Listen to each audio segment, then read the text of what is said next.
future. Oh, Well, sorry. hey, There we go. It's your fresh start for getting all of the keywords today. The more keywords you enter throughout the day, the better your chance of winning $1,000. So here's your first keyword of the day. It's ballpark. Ballpark. All one word, ran together. B-A-L-L-P-A-R-K.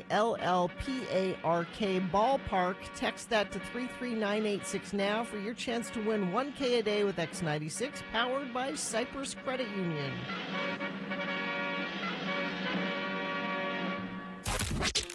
Radio from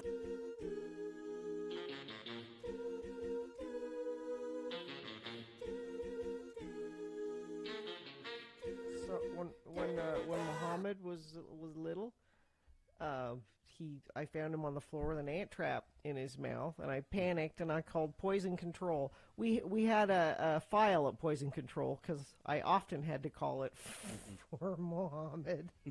And the guy that I talked to at poison control, first of all, he said he's fine. Mm-hmm. Kid can suck on an ant trap and he'll be okay. Mm-hmm. But he said it's like it's a thing.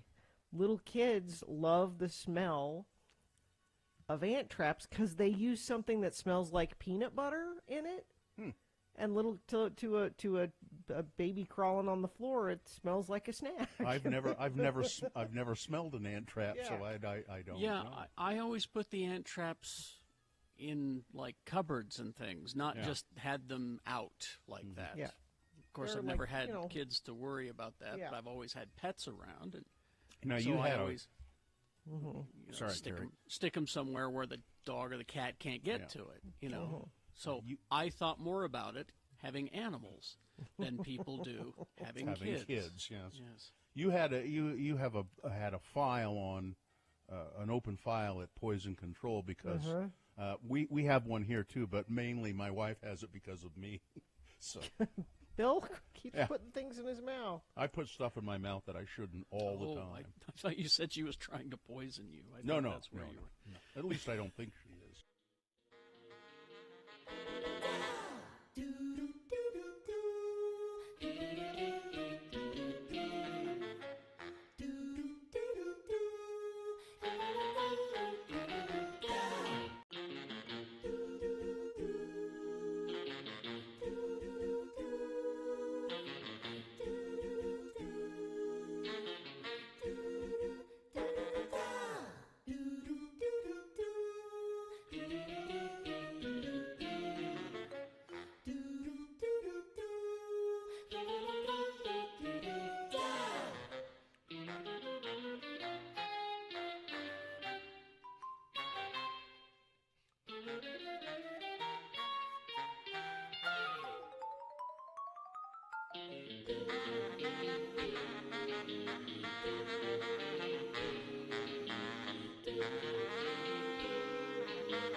Misfits and dope addicts are here. Because on this day in 2006, gone too soon at the age of 52, June Antoinette Pointer died on this day. It was better than the Human League.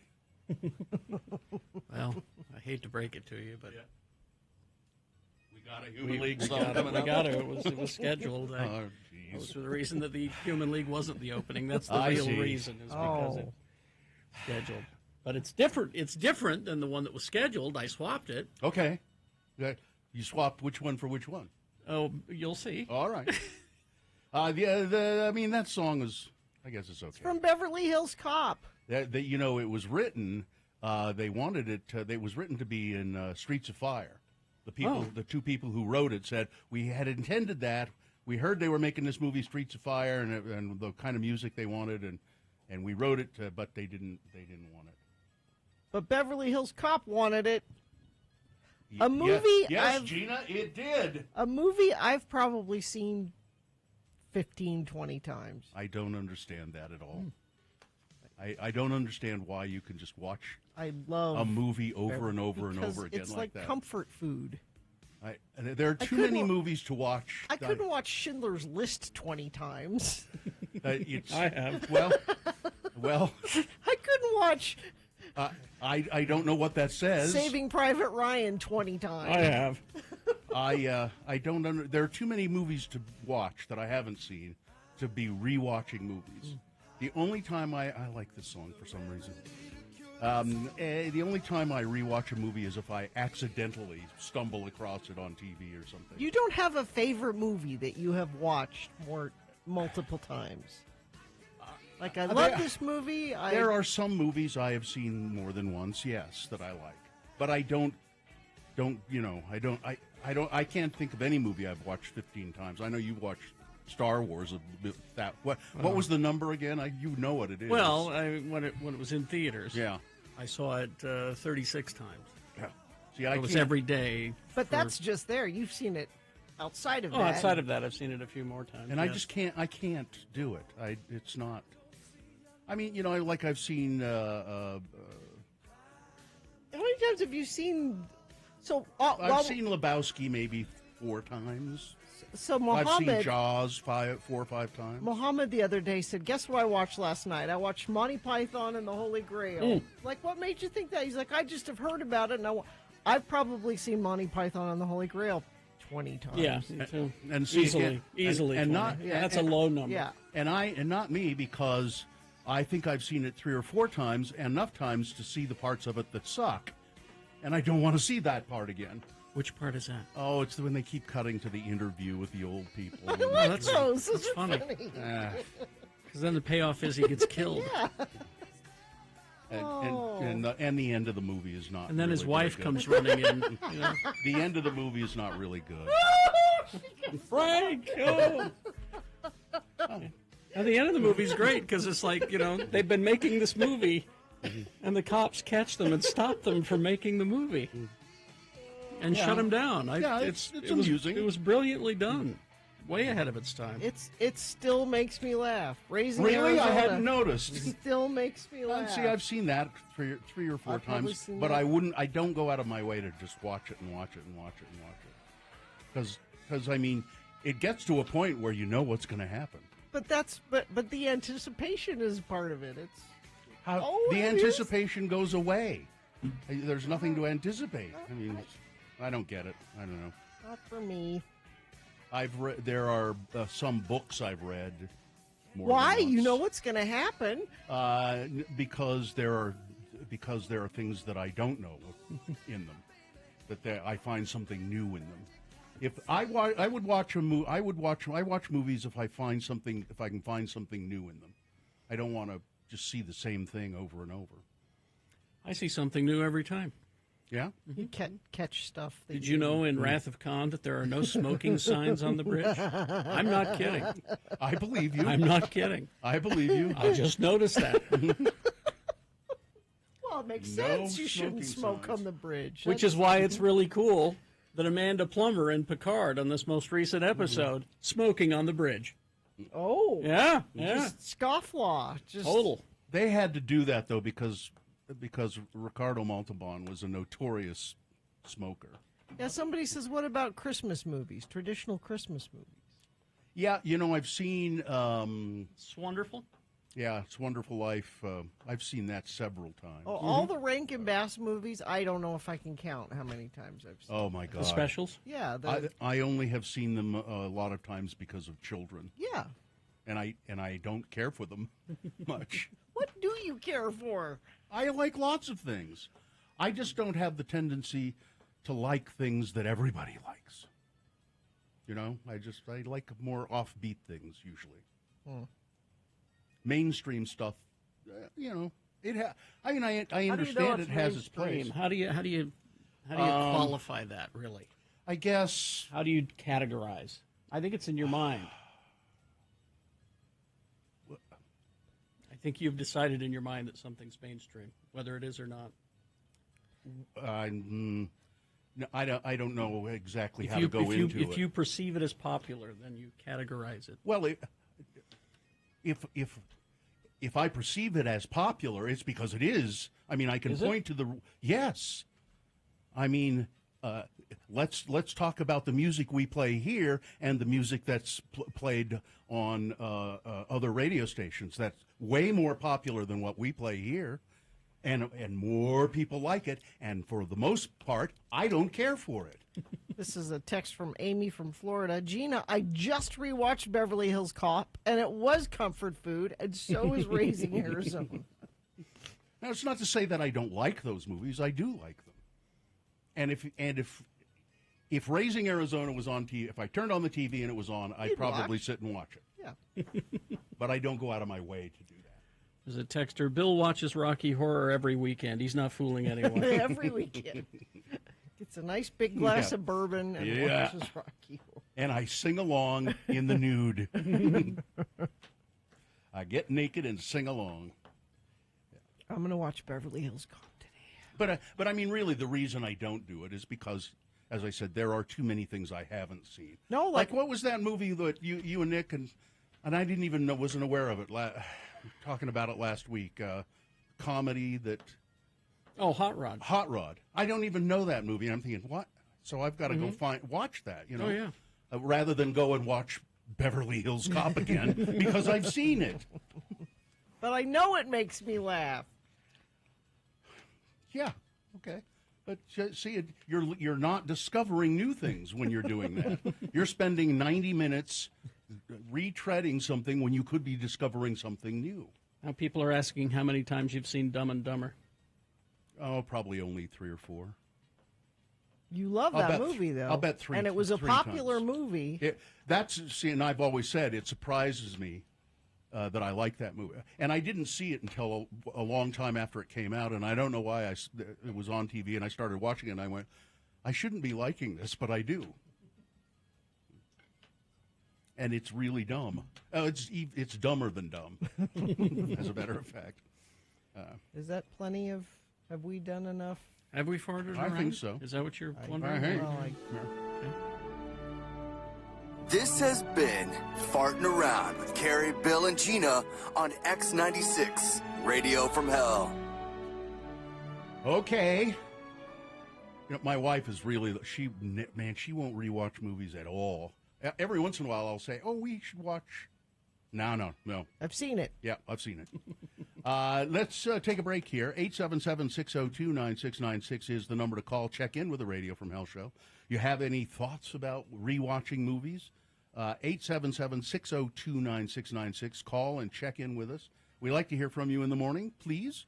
Also, you can text your check-in if you'd like, 33986, but you can't get a coffee mug that way. Nope. If you call 877-602-9696, there's a chance that you might get a Radio from Hell coffee mug. Stand by. You can win $1,000 every weekday.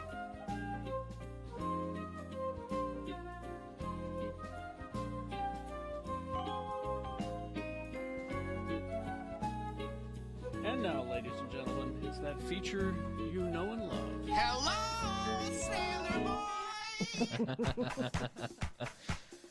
Oh, so my son Festus graduated from Navy boot camp last week. Oh, so he did make it. He did make it. So what? The last thing you have to do before graduation is it's called battle stations. Doesn't that sound tough? It's a simulated ship, and apparently the people at Universal Studios designed this ship. Really? It's like a ride. It shakes and moves, and like you have to go through 24 hours on this fake ship where, you know, things happen and you have to react. Like, oh, there's a flood in this compartment. Stations, all decks to battle stations. This is not a drill. All decks to battle stations. Or there's a fire, you know, below deck that you got to put out, and oh, there's a man overboard, you know, all that. That poop deck needs to be swabbed. Exactly. But went through that and passed. And normally the family can go to the graduation. It's just like any graduation. But of course, COVID, everything. So they had a virtual graduation, which if there are dozens and dozens of people graduating and they're all wearing the same thing, I couldn't see him, and there was no way. And they all have the same haircuts, too. Yeah. Well, and they're all wearing masks. So it's this. I think that's you. Yeah. So I watched it, but I couldn't see him. But after graduation, I got a text from him. He got his phone back. He hasn't had his phone for 10 weeks. That's right. For some reason, they're on real world blackout or something like that. They're not allowed access to the real world. So he sent me this text. He said, "They just put me on a bus a little while ago. Holding a phone feels weird. Kind of like Betty White discovering AOL Messenger for the first time. What is this phone thing that I..." But he said, so we started texting back and forth, and he said, "They don't tell you anything in the military. I didn't know I was leaving. I don't know where I'm going. They just say, get your stuff and get on the bus. But here's your phone." So at least he could have that. Okay. Wow. And they put him on a military plane and flew, because I said, "Where are you going, to the airport?" He's like, "I don't know. I hope so. I want to get a double quarter pounder if we go to the airport." Priorities. But they didn't. It's all military. And so all along we've been thinking, once he gets to, it's called A school. And it's like college. He's going to medic school. It's school from 8 to 4, and, you know, it's college. He lives in a dorm, that kind of thing. But we thought, oh, well, we can maybe go visit him while he's there, because he's going to be there for 10 months. And his wife is supposed to leave this week to go look for an apartment close by base, because in regular times he could go off base and like go to dinner with her or whatever, and on the weekends he could go stay with her during the weekends. Not now. None of that. Nope. He cannot leave the base for 10 months. Wow. Now she, because she has a military ID, can come on base and visit him. She can't stay there with him, but, you know, they screen you. But he is not allowed to leave. There's no liberty. There's no... So now, this is 10 months. I am hopeful that this COVID thing will be much better in less than 10 months. But potentially, I could not be in the same room with him for 10 months. Wow. Is that crazy? I don't care for that. But on the other hand, I'm glad they're trying to be safe and that they have restrictions like that. You know, it's kind of like when we were talking to Amy Donaldson earlier, and she was talking about how in the NBA they have their bubble and they had to stay there and everything. But the NFL, they come and go, and this is a military bubble. Well, I mean, I guess you'll have to get used to seeing him on Zoom, I suppose. Well, so this is the thing that's finally going to get me to buy an iPhone. Hi, Gina. Welcome to the wonderful world. so we can FaceTime and stuff. But I'm a little depressed at the thought of not seeing him for that long. I'm hopeful that before 10 months is over that will change, but I wish. no. Good luck. Yeah. I don't think it's going to happen. Because where he is like school and he has a phone and stuff, he's going to see if he can find a time maybe where we can hello sailor where he actually calls in, which would be that'd be fun. Which would be nice. So. Well, there you go.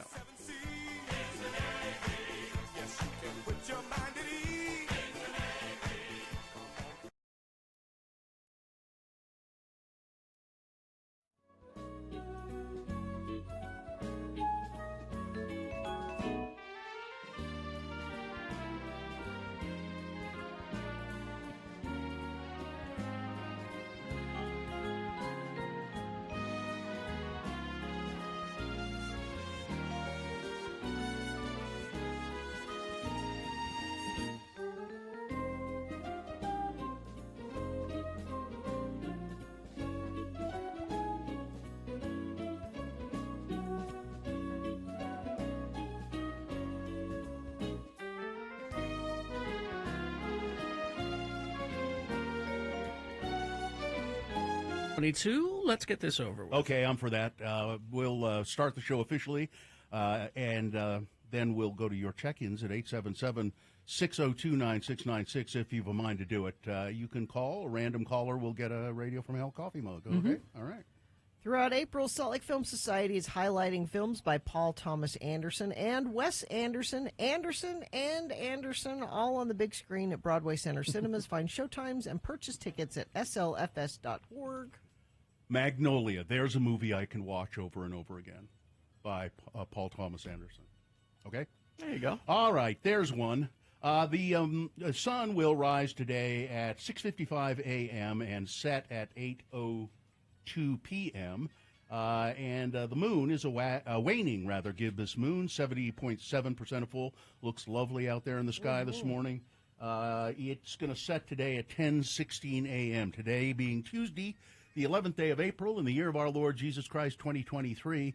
Gina, here's a countdown for you. All right. There are only 73 days until June 22nd. Okay. Which is National Onion Ring Day. I love an onion ring. Texas-based restaurant chain Kirby's Pig Stand claims that it played a big part in onion rings creation, and fast food restaurant A&W helped them reach widespread popularity. Love an onion. Unpopular opinion. Onion rings better than French fries. Better? Better. Yeah, I think so. Unpopular opinion. I would kind of agree with that. I like as long as they're, I don't care for the beer battered ones. They got to be the panko. You like a panko? Yeah, or the crunchy ones. I'll take beer battered panko. Doesn't matter.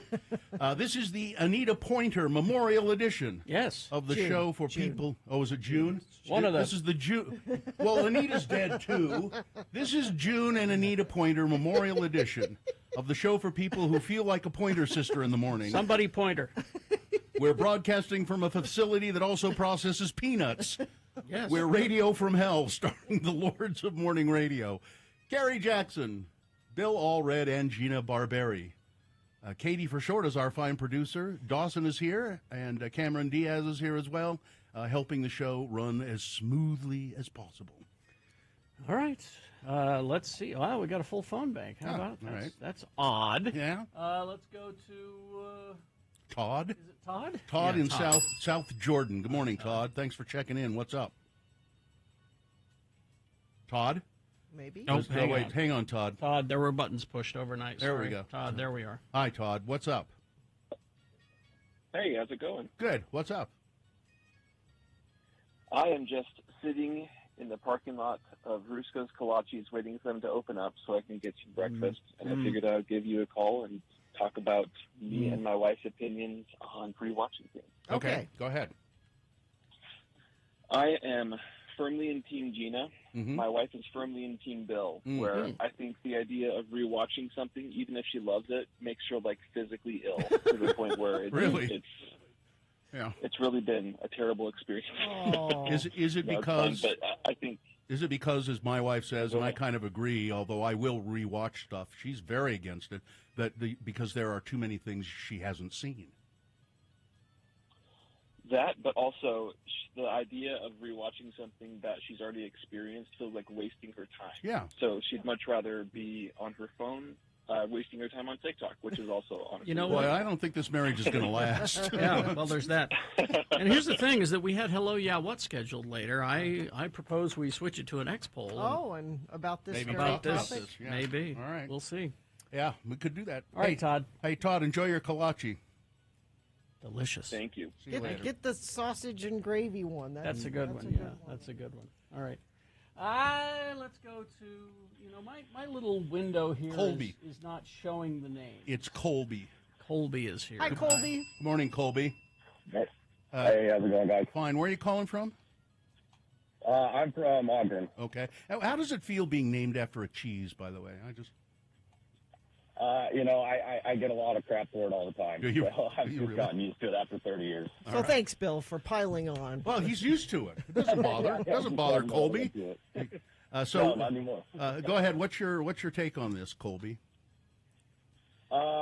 So one of the movies that I think is very underrated, and I'm not going to give too much about it to give it away, but The Book of Eli is one that I can watch over and over again. Really? I've heard of it, but I don't It's know. what Will it is. Smith.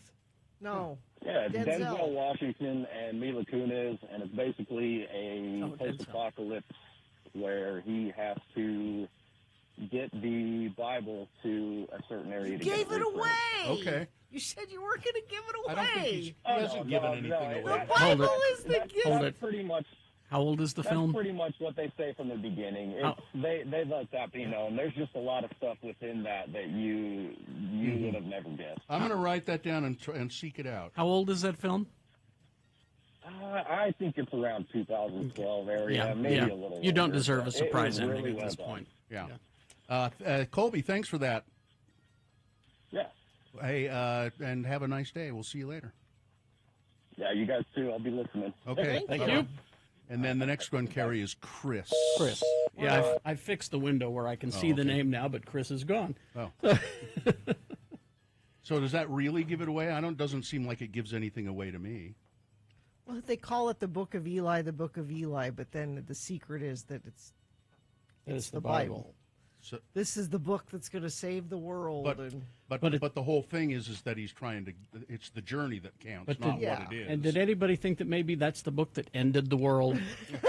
Has that ever talked that's about? Book of Eli too. That's Yeah. Let's see. MedTech M checking in. Overslept. Rolled into work late. Need more coffee. Teacher Emily checking in. I've seen Goodfellas at least 20 times. Never gets old. I've seen Goodfellas more than once. And see, I've only seen it once, Yeah. probably. Me, I've seen it once. You You know what I've never seen? Miller's Crossing.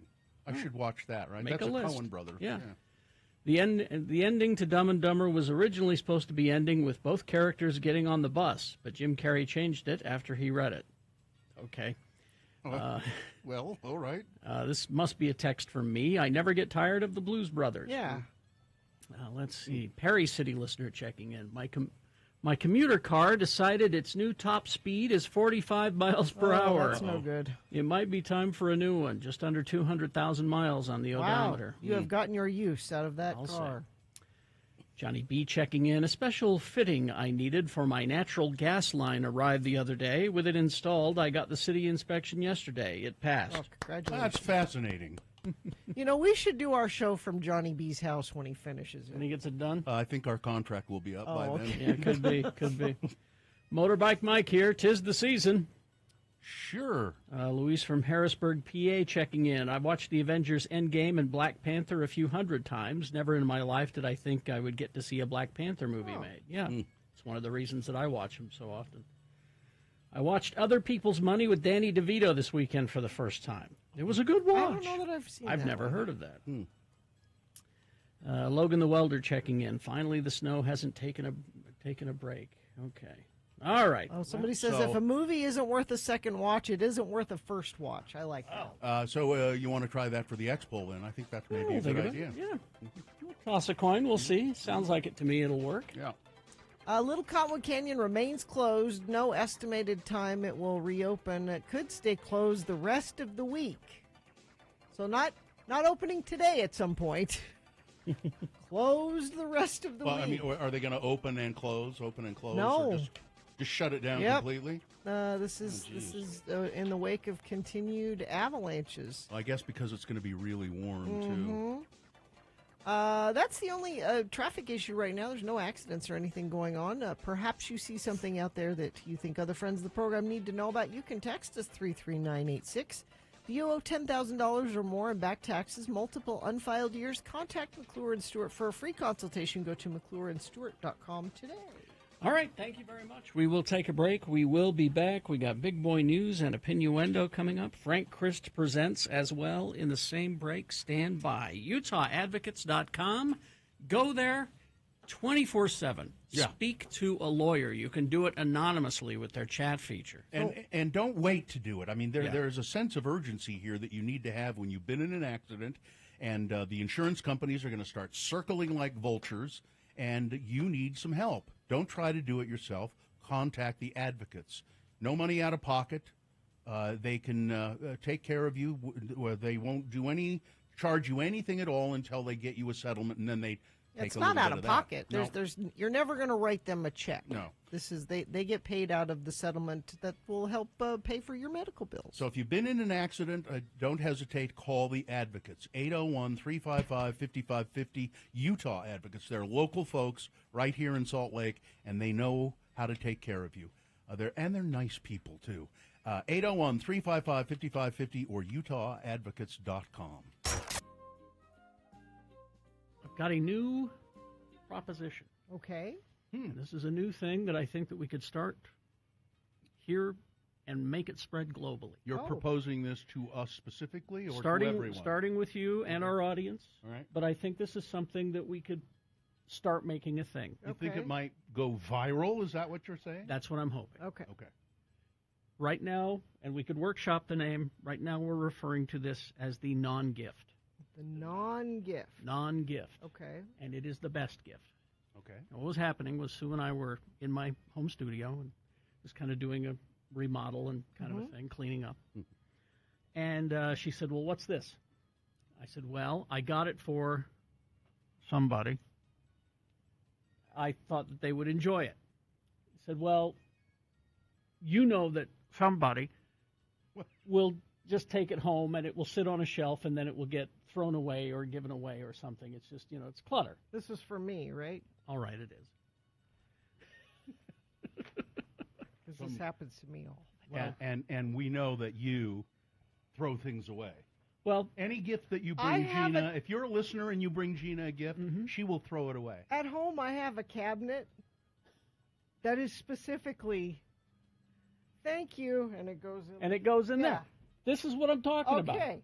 All right, because you're not the only one. No. I have that. It's not a cabinet, it's a shelf thing, but I have the same thing. Thank you. And I appreciate them thinking about me. They saw something that made them think of me. Yes. Or, in this case, me think of Gina. Yes. And you're going to get it for your birthday, by the way. Because I've already bought it, and I lost the receipt. Actually, it's been in the basement for 2 years. I haven't. See, and I'm lucky. Nobody ever gives me anything. That's So here's the proposal. Okay. For the non-gift. Okay.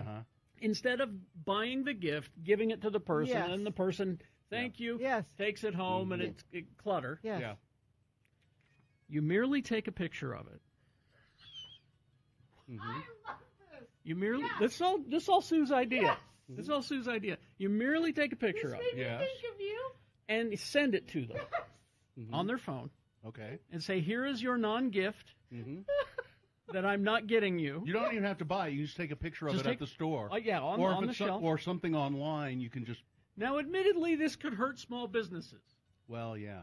But, I mean, there is some downside to it. But I think that we call it the non-gift. I send you the picture. Okay, so my birthday is next week. Yes. And if my family is listening, I want you to do this.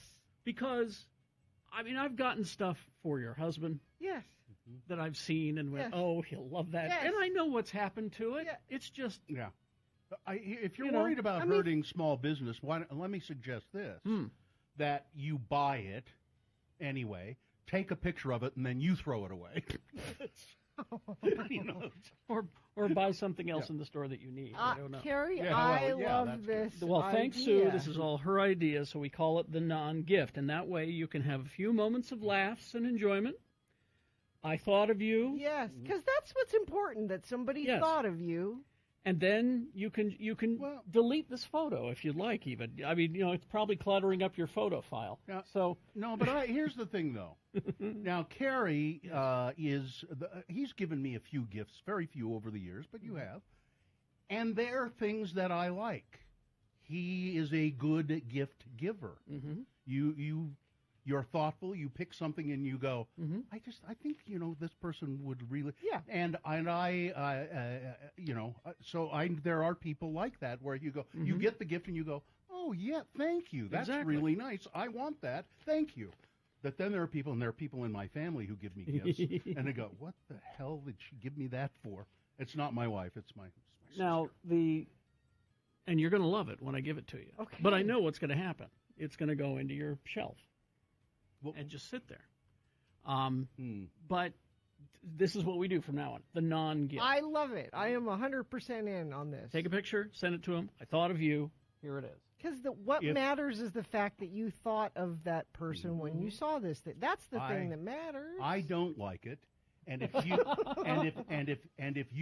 if anybody does that to me, you're dead to me. Wow. I want the thing. It's like when listeners say they want to bring us something, and I feel like Carrie and I always go, no, you don't have to. And Bill's always like, no, bring it. I want it. Whatever it is. Exactly. I want it. Well, it's like out here in our general meeting area, they call it the cantina. There is now a snack bar kind of situation going.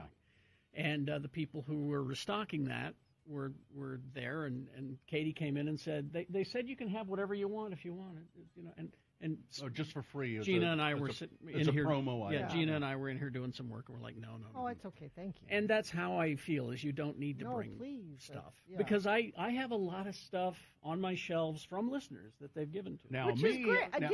Again, it's nice. Nice that you thought of it. Now, me on the other hand, when they did that, the people stalking it out there, they said, "Oh, hey, we really love the show. On us, why don't you, anything you want here on this?" And I said, well, no, that's okay. And they said, no, really. And I said, oh, okay. And I took something.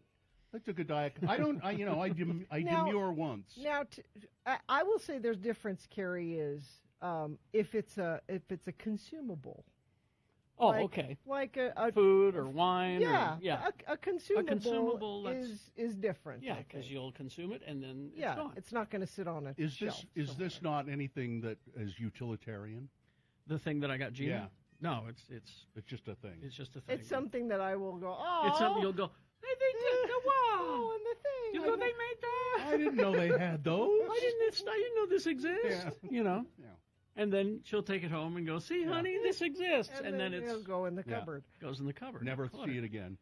So think about this. That's a good idea. I like it. This is all Sue's, Sue Jackson Inc. This is her. It's a good idea, but again, for me, I just give me stuff. I want the stuff. I also don't like people feeling obligated to buy me things, like for birthday or. I don't. Like oh, it's her birthday, I gotta get it. Don't. Don't. Yeah. I don't ever give you anything for your birthday. Now someone's confused. No, it's not naan, the Indian bread. It's N-O-N. Oh, but that would be a good consumable. Okay, here's gift. a picture of naan for you. I like naan. It's a non gift. A naan. It's a non gift. And I don't recognize this number, so it's an anonymous non gift. Yes, there you go. All right. Okay. A non. All right.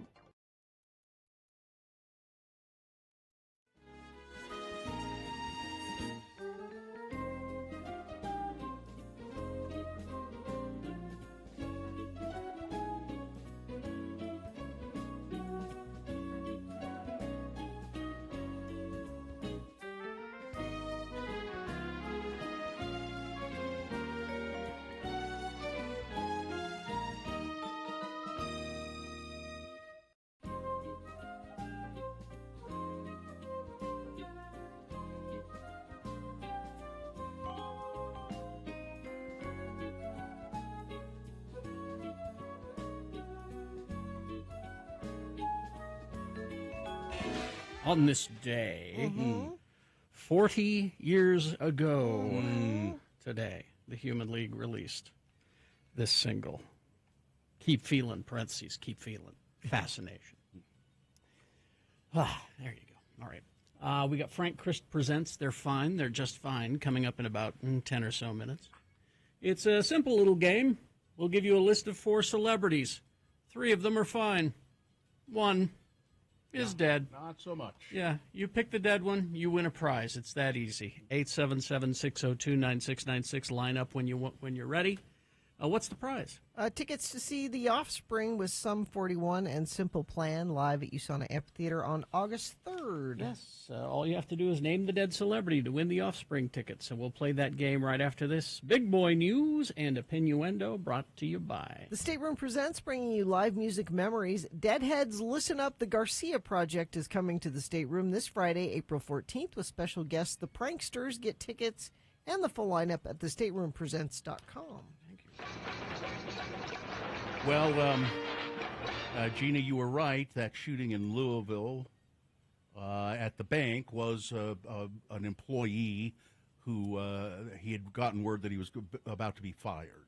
So he had no recourse but to... A 5th victim of the Louisville bank shooting now has died in hospital. Police confirmed Monday evening, as the company says, that there are no adequate words to tell of their loss. The death of Deanna Eckert, an executive administrative officer at the bank, and a mother of 2, confirmed on Monday evening by Louisville police. Tommy Elliott, a close friend of Governor Andy Beshear, was named among the dead, as were Joshua Barrick, James Tutt, and Juliana Farmer. They were declared dead at a press conference Monday afternoon. The 5 were shot dead by their former colleague, Connor Sturgeon, 25 years old, when he stormed a conference room at Old National Bank, 8:30 in the morning, half an hour before the branch opened to the public. Jim Ryan, the CEO of the bank, said Monday evening, "There are no words to describe the sadness and devastation that we feel." Apparently, the shooter, Mr. Sturgeon, live streamed his massacre. And he used an AR-15 style assault rifle. And one of the cops that was shot, 10 days on the job. Oh, really? Yeah. Still, he's 20-something years old. Yep. But I thought if we had armed guards... No, Ted Cruz tweeted this like a week or 2 ago. That's why we have armed guards at banks, because we're protecting the money, and no one would ever dream. There you go. Well, okay, armed guards here. Yeah. Yep. More guns does not Ted make Cruz things is a prick. better. He's a dumb prick. Tragedy. Al Jaffe has died. This is at the age of 102. I didn't know he was still with us. Me either. An award-winning and record-breaking cartoonist for Mad magazine. Jaffe worked for Mad for 65 years, easily the magazine's longest contributor, with a career running from 1942 to 2020. He holds the Guinness World Record for longest career as a comics artist. Jaffe left his mark on popular culture with the creation of the Mad Fold-In, which I used to just adore, a satirical response to Playboy's fold-outs, in which one image with a question folds in to become another image with an answer. Mad and Jaffe had a particular influence on The Simpsons, which made many references to the magazine, and at least 2 of the fold-ins, including a bit from, this is a visual, I can't tell you. Jaffe was born in Savannah, Georgia in 1921, began working as a comic book artist in 1942 for Joker Comics. Then he went to work for Timely Comics and Atlas Comics. Which eventually became Marvel. And then they eventually became Marvel. And he first worked at Mad in 1955, and then in 1964 he created his first fold-in. Spy versus Spy. Oh, okay, yeah. That's one that you would know. Okay, yeah. Yeah. No, wait, he didn't do Spy versus Spy. I read last night that he did. He also did Snappy Answers to Stupid Questions. Yep, he did that. I know. I thought there was a guy with a foreign name did Spy versus Spy. Anyway. Al Jaffe, 102 years old. And Nick Cannon, he's fathered 12 kids with 6 different women, and he says, if Taylor Swift wants to have a baby with me, I'm all in. No. Is that how it works? No. Well, that's what he says. No. What do you mean, no? I think that's probably he is, Gina. He could probably get me pregnant, and I don't have a uterus anymore. I think he could get you pregnant, and you wouldn't even have to be in the same state. The COVID-19, known for spreading throughout the air, there's been much debate on whether the virus can be spread by touching surfaces. Well, it looks like it can. Took over 3 years, but a British study suggests that touching household surfaces contributes significantly to the spread of COVID after someone within the home has contracted the virus. The study was conducted by Imperial College London and released late last week. There is no doubt that if you have COVID-19, excuse me. Yes, that was rather opportune, wasn't it? You're emitting the virus into the air as a micro aerosol, as well as large droplets that land on your hands and the surfaces around you. What hasn't been shown until now is that the presence of the virus on people's hands or household surfaces predicts transmission to contacts, said Imperial College London professor Ajit Lavani, who was a co-author of the study. So I have become a compulsive hand washer. I get home from work. I wash my hands here at work a couple of times. Should always be the first thing you do when you walk when I in get the door, home, I go get home and I wash my hands. I'm a lot more compulsive about it now. Harlan Crow, the Texas billionaire who lavished expensive trips and gifts on Supreme Court Justice Clarence Thomas, has donated over $35,000 to Utah candidates and campaign committees for Republicans and Democrats since 1994. Almost half of Mr. Crow's Utah-related donations were to Senator Mark Lee. Of course. Who is a stalwart defender of Clarence Thomas. Oh, yeah. Sent out several tweets about Thomas has come under fire for ProPublica reported that the justice has used Crow's private jet and vacation with him on his mega yacht and his private resort. Why are you okay with that, Mike Lee? Because Harlan Crow gives him money. Yeah. Supreme Court justices are required to disclose gifts valued at more than $415. Thomas claims that Crow is a close personal friend. And he was advised he wasn't required to reveal gifts if they come from close personal friends. Well, let me just point this out to Mike Lee. Mike, real quick here. Let's swap a couple of names. Instead of Crow, let's make it Soros, and let's make it Sonia Sotomayor instead. Let's see how you react now. How do you feel about it now, Mike? Mike, I would just point out, too, that George Soros, as far as I know, doesn't take any Supreme Court justices on trips. No. A man accused of assaulting law enforcement in both Washington and at his home in West Jordan plans to enter a guilty plea to first set of charges. A defense attorney and prosecutor entered a joint report Monday saying that Justin D. Adams will plead guilty. The report didn't specify which charge he'll admit to. The judge ordered the lawyers to file another report by June 16. Court records say that Adams and 2 companions went to Washington, D.C. for the January 6th Stop the Steal rally. As a riot broke out on the Upper West Plaza of the Capitol, prosecutors allege Adams charged the police line. Still photos. There's one at x96.com/live taken from body camera video depict Mr. Adams of Utah pulling on a bike rack police were using for crowd control. The records do not describe Adams' companions' conduct at the Capitol. Federal jury indicted Adams in October of 2022. And then when they went to arrest him at his home in West Jordan, he slammed the door on federal agents and ran. Like a patriot. Yeah, like a patriot. A real patriot, yeah. This is, the Daybell, Lori Vallow Daybell trial. Going on in full swing now. Lori Vallow Daybell was described in court as being willing to remove any obstacle in her way to get what she wanted.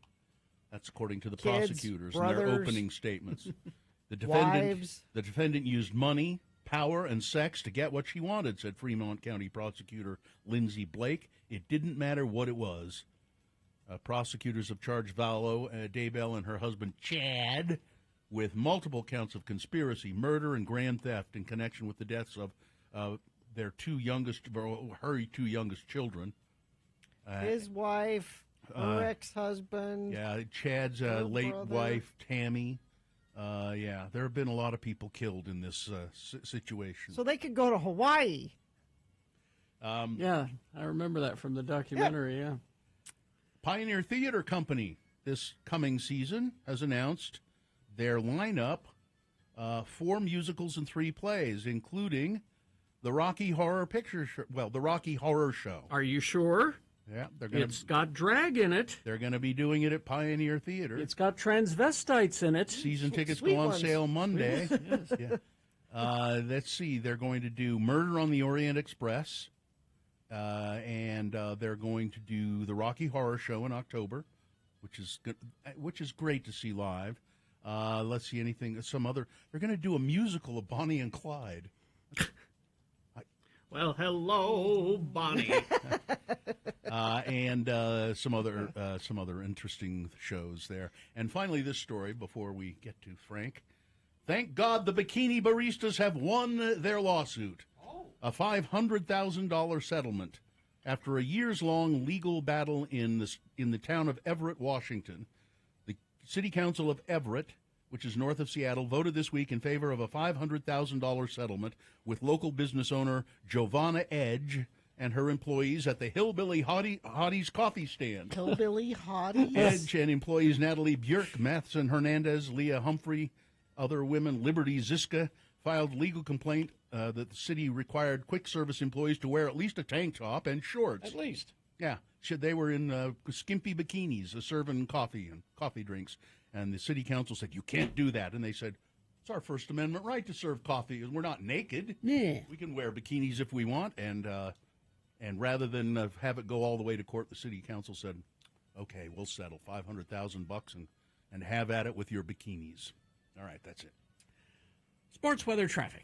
The Minnesota Timberwolves will be without their star center when they face off against the Lakers in the NBA's play-in tournament today because they suspended Rudy Gobert 1 game for punching his teammate. He took a swing at Kyle Anderson during a timeout in Sunday's game against the New Orleans Pelicans. He will rejoin his teammates for the remainder of the Wolves play-in tournament and the run beyond that. Weather. It could be 80 today. Could be. I don't know. They're saying 79, but it could be 80 today. Then things start to cool off as the week goes on. 73 tomorrow. We'll be down to 49 by Thursday with a chance of rain on that day. Traffic, Little Cottonwood Canyon remains closed. No estimated time it will reopen. And by time, I don't mean time today. I mean maybe tomorrow or the next day or maybe Friday. It is closed.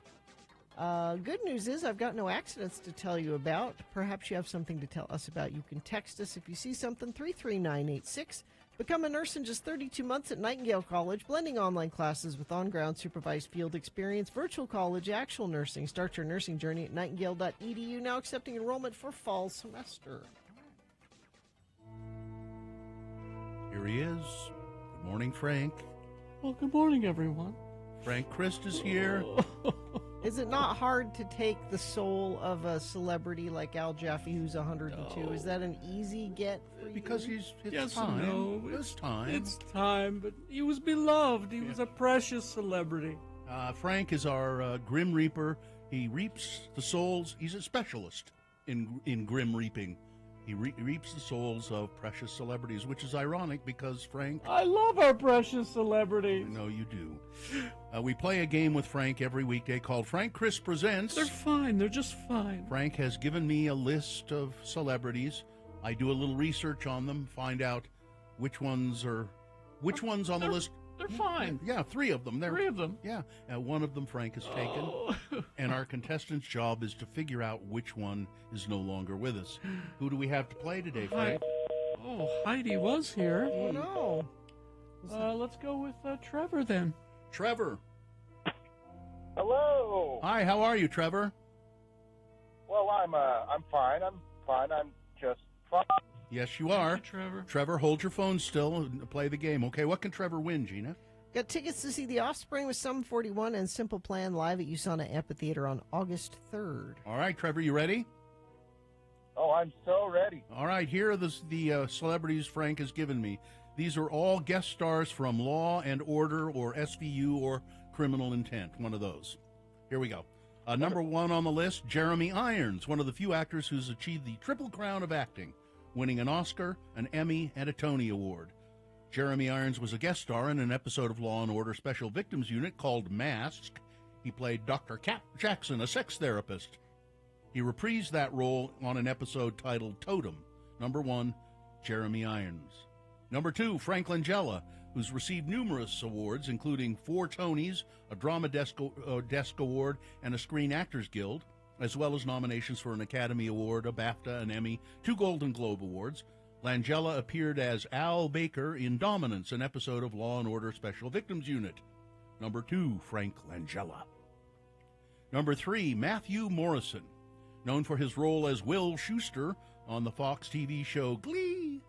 He was fired as a judge on So You Think You Can Dance for sending text messages to a female contestant that made her feel uncomfortable. Morrison claimed that his messages were just friendly and that he was a victim of cancel culture. He played a character named Chance Slaughter in an episode of Criminal Intent. Number 3, Matthew Morrison. And finally on the list, Edward Herrmann, best known for his portrayals of Franklin Roosevelt in both the miniseries Eleanor and Franklin and the film musical Annie. Also, Richard Gilmore in Amy Sherman Palladino's comedy drama series Gilmore Girls. He played 3 different characters on Law and Order. Edward Herrmann, number 4. Of those 4, 3 of the celebrities are, as Frank says, fine. They're just fine. But one is gone. Who is it? I'm going to have to say it's got to be Herman playing Franklin, right? Edward Herrmann. You're absolutely right. He died in 2014 at the age of 71. Congratulations. Matthew Morrison's still young at 44. Frank Langella, Frank, is... You may want to check on him. He's 85. Oh, he's fine. Jeremy Irons is 74. Congratulations, Trevor. You've won... Offspring tickets. Offspring tickets. I knew it was some concert. Woohoo! Congratulations. Thank you, guys. You're welcome. Hang on the line. We'll tell you how to get the tickets. Well, I don't have time to check on Frank Langella because Ethel Kennedy is 95 today. Oh, Still my. with us? Oh. Joel Gray is 91. I got to get out of here. All right. All right. Goodbye, everybody. Goodbye. So long, Frank. Everything's good. You just can't go up or down Little Cottonwood Canyon. That's traffic. Frank could. He's got an electric scooter. You can do whatever you want. Yeah. KXRK Provo, right after these, your next word in our $1,000 a day giveaway. X96.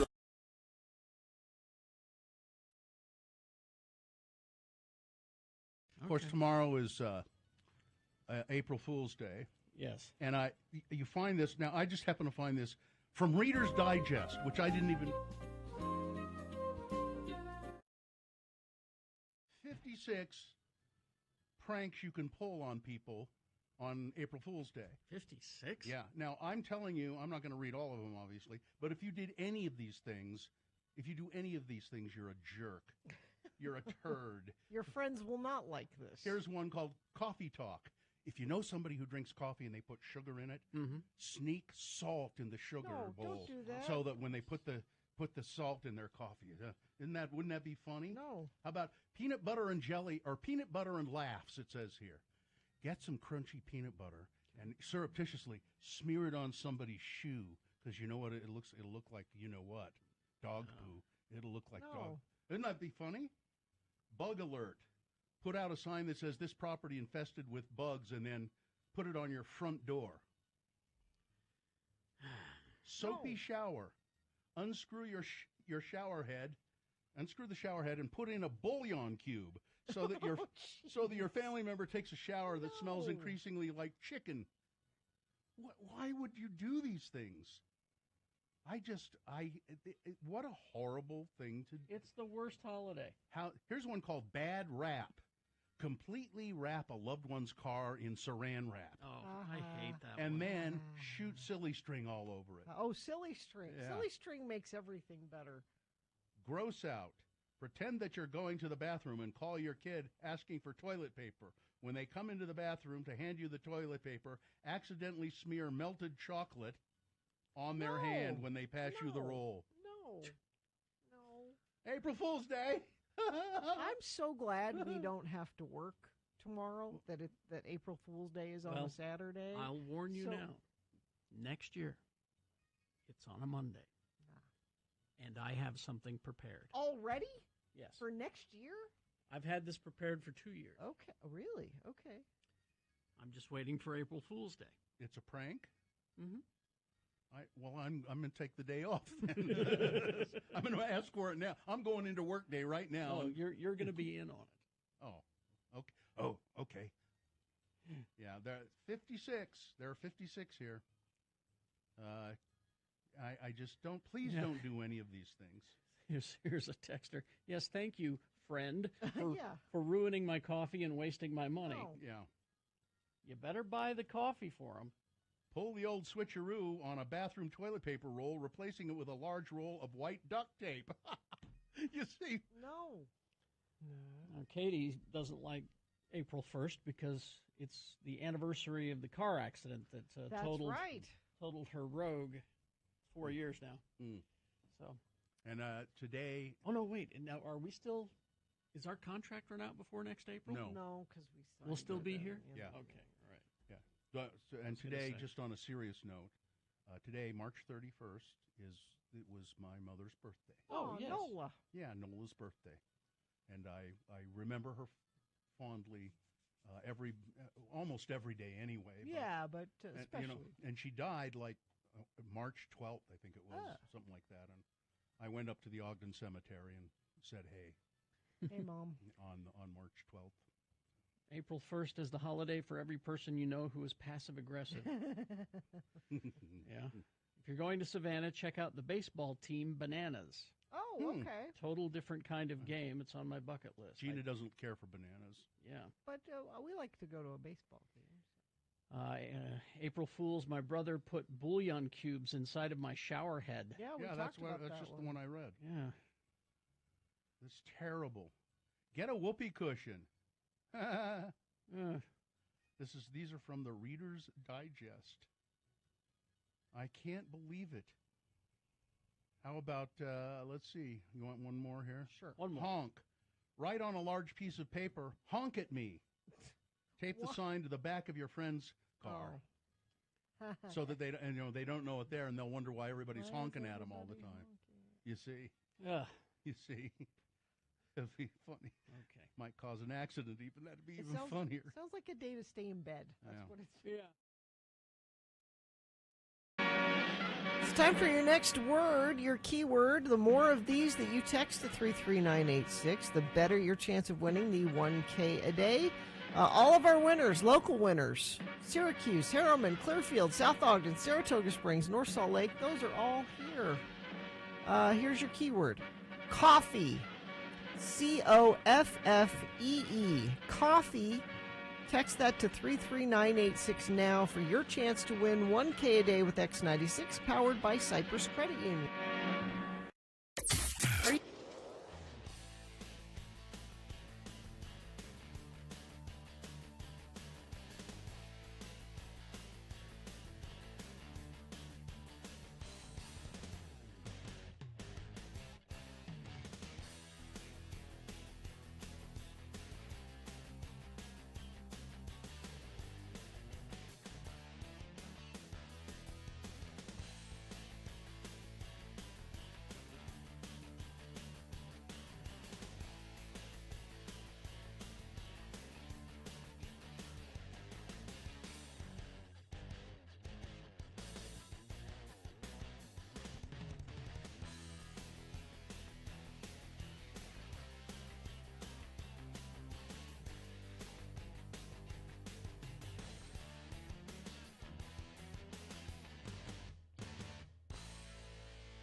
Go ahead. Go ahead. You're daring people? Yeah. 7:05 right now. And is this sponsored, Gina? Yes. The Downtown Winter Market is open Saturdays at the Gateway, 10 a.m. to 2 p.m. Shop fresh produce, meats, unique gift ideas in the craft market. More information at slcfarmersmarket.org. There was a boy, a very strange enchanted boy. This is not easy. This letter from Kyle Brown this time. Kyle is a longtime contributor to the Radio from Hell show over the years, starting when he was a very young kid, just in high school.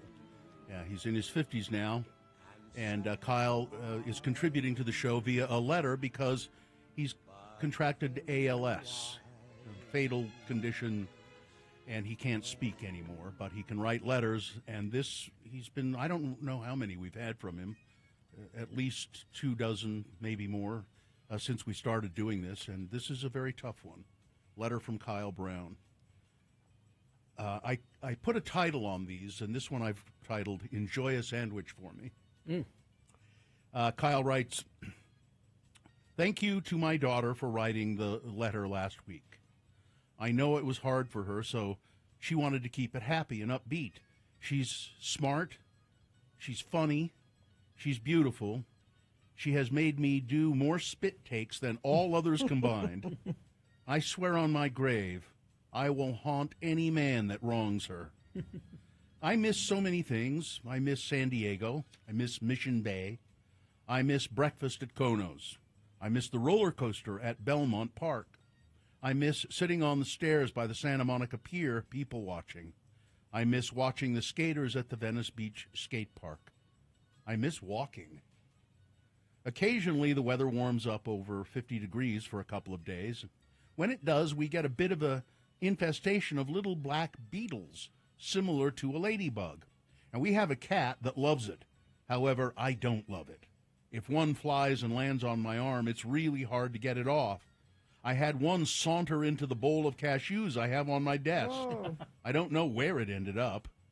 The worst was when I had one fly in my ear. Ew. I started shaking my head like I was trying to get water out of my ear, but with my physical condition, it was all but useless. So I stuck my finger in there. It was awkward because my wrists are weak and don't rotate, and my fingers don't straighten. I didn't feel anything, and I'm not sure if anything came out. There are problems you think about when you think about someone who is crippled or impaired, and then there are some things you don't even consider. Often people call me brave. I'm not. People who are brave take on something difficult or take on their fear. I didn't take this on. This was thrown at me. I didn't choose this. I didn't choose to battle ALS. I was forced to. So I'm not brave or strong. I'm just a guy dealing with life, and I've been dealt a crappy hand. My wife is brave. She took this on voluntarily. She's strong. She knew what she was getting into. I still remember being physically good or okay 90% of the time and not okay 10%. I remember when I was at 50-50 good and not good in approximately September of 2022. As of the time I am writing this, it is 0% physically okay. And I no longer have any joy. I know I'm near the end, and there might not be many more letters. This isn't super happy. I've been in a dark place lately. I think I deserve that. I'm not brave. I've had time to digest my own death, cry about it, joke, talk, and consider it. I wish everyone could, but live many more years. Hey, listeners, enjoy a sandwich for me, will you? And if you have a daughter, hug her. I miss those two things. Cheers, Kyle. Look over there.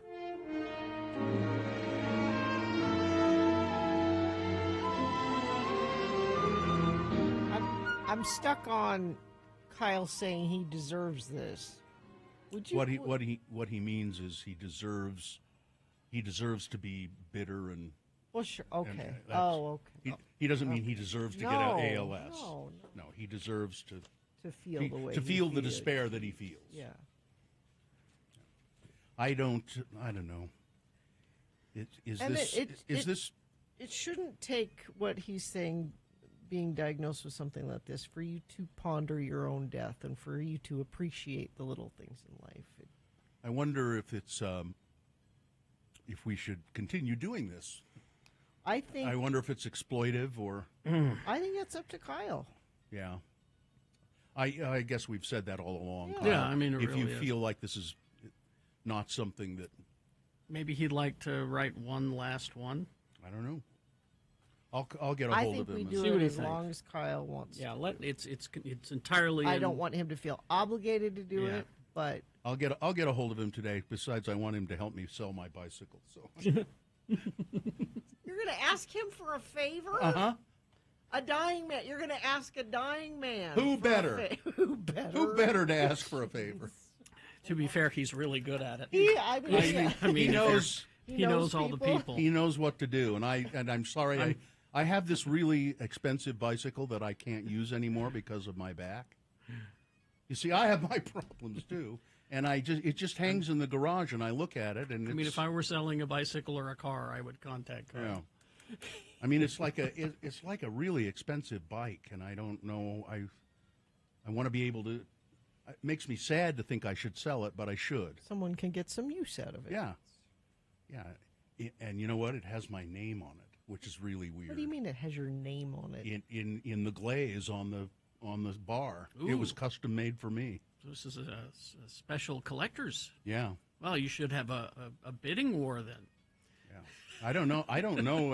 I would assume it's worth a fair amount of money, but I don't know. I wouldn't. I just don't know. Yeah, but your butt's been on it. That's true. Yeah, so it's worth even more. Worth even more. You know, there are seat sniffers out there who pay good money. Right, okay. Pay good money for that stuff. You're the one who started it. Crash westbound 6 South, West Temple in Salt Lake. It's the right turn lane that's affected there. That's the only accident I'm seeing. Just a reminder that Little Cottonwood Canyon remains closed for the foreseeable future. They say it could be closed the rest of the week. This is due to avalanche mitigation that they're trying to take care of. If you see something, you can text us 33986. All right, thank you. Boner of the day coming up. What do we got? Oh yeah, you know I've got them right here. Hang on, it took me 1 second to bring them up. I wasn't prepared. I'm sorry. We got three good ones too. Boner candidate number 1, Mr. Goo's Chicken Death Revenge. Number 2, you know how kids are. All they'll focus on is the sex stuff. And number 3, he's not a god. He's Bobert's kid. Boner of the day, big boy news, all coming up after these. Stand by. I was looking at this study that's been done, and let me ask you this based on on this study. What do you think, for you, the most stressful time of the day is? For me? Yeah, for you. Just when do you feel the most stress? About? And you too, Todd, I want to know. Okay. I would say probably shortly after the alarm clock goes off. Like at 3:10? Yeah, the alarm goes off at 3. I take the dogs out to go potty, and then I take a look at my email, and that's when my stress begins. How about you, Todd? When the most stressful time of the day? It's not first thing in the morning because I get up, and that's kind of like my special time, which lately has been, ever since COVID, like I wake up almost when you guys do, like at 5. Yeah. And I have found that I'll get up, get my coffee, go into my home office / studio, and start working on radio station stuff because I've got a good. Okay, fine. When is the most stressful time of the day? But I'd like to do all that fun stuff before I get into my emails.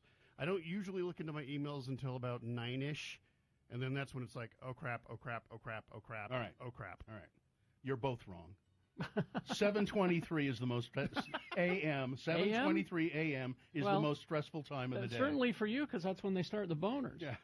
This is research, you guys. Oh, okay. It's been revealed that the most stressful time of the day is 7:23 a.m., and that on average people will experience 3 dramas each day, with the first drama of the day typically happening around 8:18 a.m. These stressful situations could be anything but like being stuck in traffic or waking up too late or spilling things on your clothing or in your bag like Sean Means did, burning your food, or tripping in public.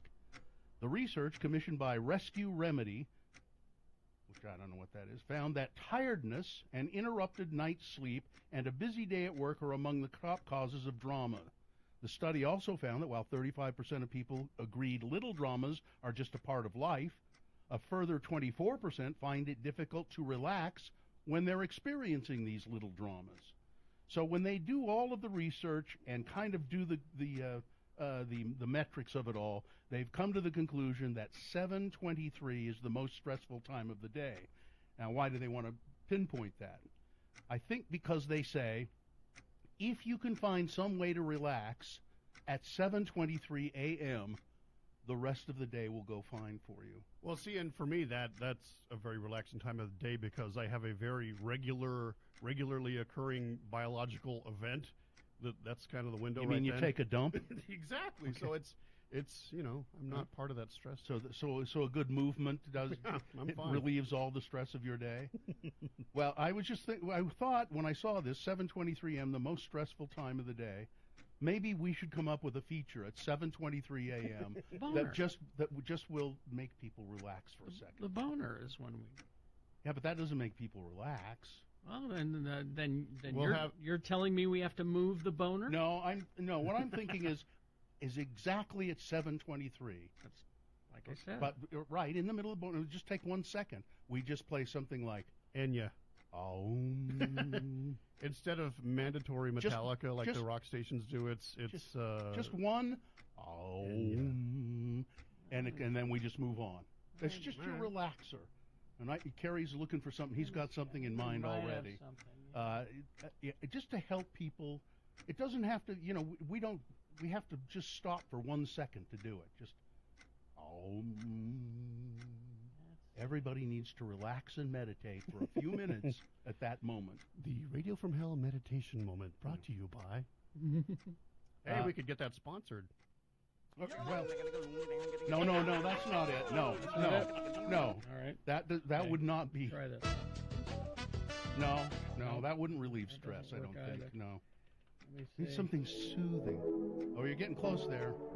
That's it, and then just stop it right there. That's close. How about this? No, that just will make people more stressful. I'm telling you, Enya. We need something that just takes like 2 seconds. No. Okay. No. 2 seconds of Enya. Come on. A gong? No. No, these are not relaxing. No. Oh no, I got it. We'll have Doug Wright come over and just go, oh. Oh, that's anything but relaxing. No. No. How about?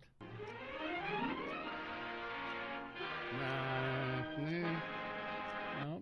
Okay. Let me keep trying. No. That's terrible. That makes me want to take a pill. That's winding me up. Here we go. Perfect. And then stop. That's all you need. This is Twin Peaks. Yeah, that'll work. Yeah, just do that for 2 seconds. Yeah, that's not. Too much tempo. We'll do this. So we say it's 7:23. Wait, let's start it over again. Here we go. It's 7:23. It's time to relax. And then we just go on with the boner of the day. And then, yeah. Okay. All right. That has a nice ring to it. I like it. You do? Yeah. Just give people just a little respite there, a little oasis. I think we should keep this clock ticking under the entire show. The entire show. It's kind of stressing me out, well, though. See, Todd, this was one of my put out ideas that Bill and Gina immediately shot down. Uh-huh. I said, instead of having music in the background, let's just have a ticking clock. I kind of like it now. And they were like, no, that's stressful. And I went, no, it can be very relaxing. Let me think. Let's hear it for a second. I think we should try this for like 20 minutes on the show. You think? Yeah. Just let's time it from 8 o'clock to 8:15. Oh, that's Jimmy the Wine Guy. Do you want to do that to him? Well, if we're going to do it, it has to be under the entire show. That's relaxing, and you can just stop it right there. Hang on to the that. clock, it sounds like you're at like Grandma's house, you know, because she always had the wind-up, noisy clock. Yeah. So this is not good. No. I want that. No. That's not relaxing. How about an educational film? But the changes involved in the menopause are characteristic only of womankind. That's it. Stop right there. That's good? That's very relaxing. No, it's not. See, the texters are agreeing with me. Go right into Only Time by Enya. You think? Yeah. I'm telling you, Enya, that's bubble bath music right there. It always was, yeah. But it's got to be something that you can just play for like 2 seconds. Well, 2 seconds of any Enya song, Bill, will put you into a coma. Let me help you out here. Okay. I don't know if that's true, but I'm willing to be persuaded. You remember the Orinoco Flow song? I do. See? It's not as good as that Twin Peaks thing. Wait till the vocals kick in. But it's... Damn it, Bill. Can't do that. It's gotta be. We can trim it. See? Look at this.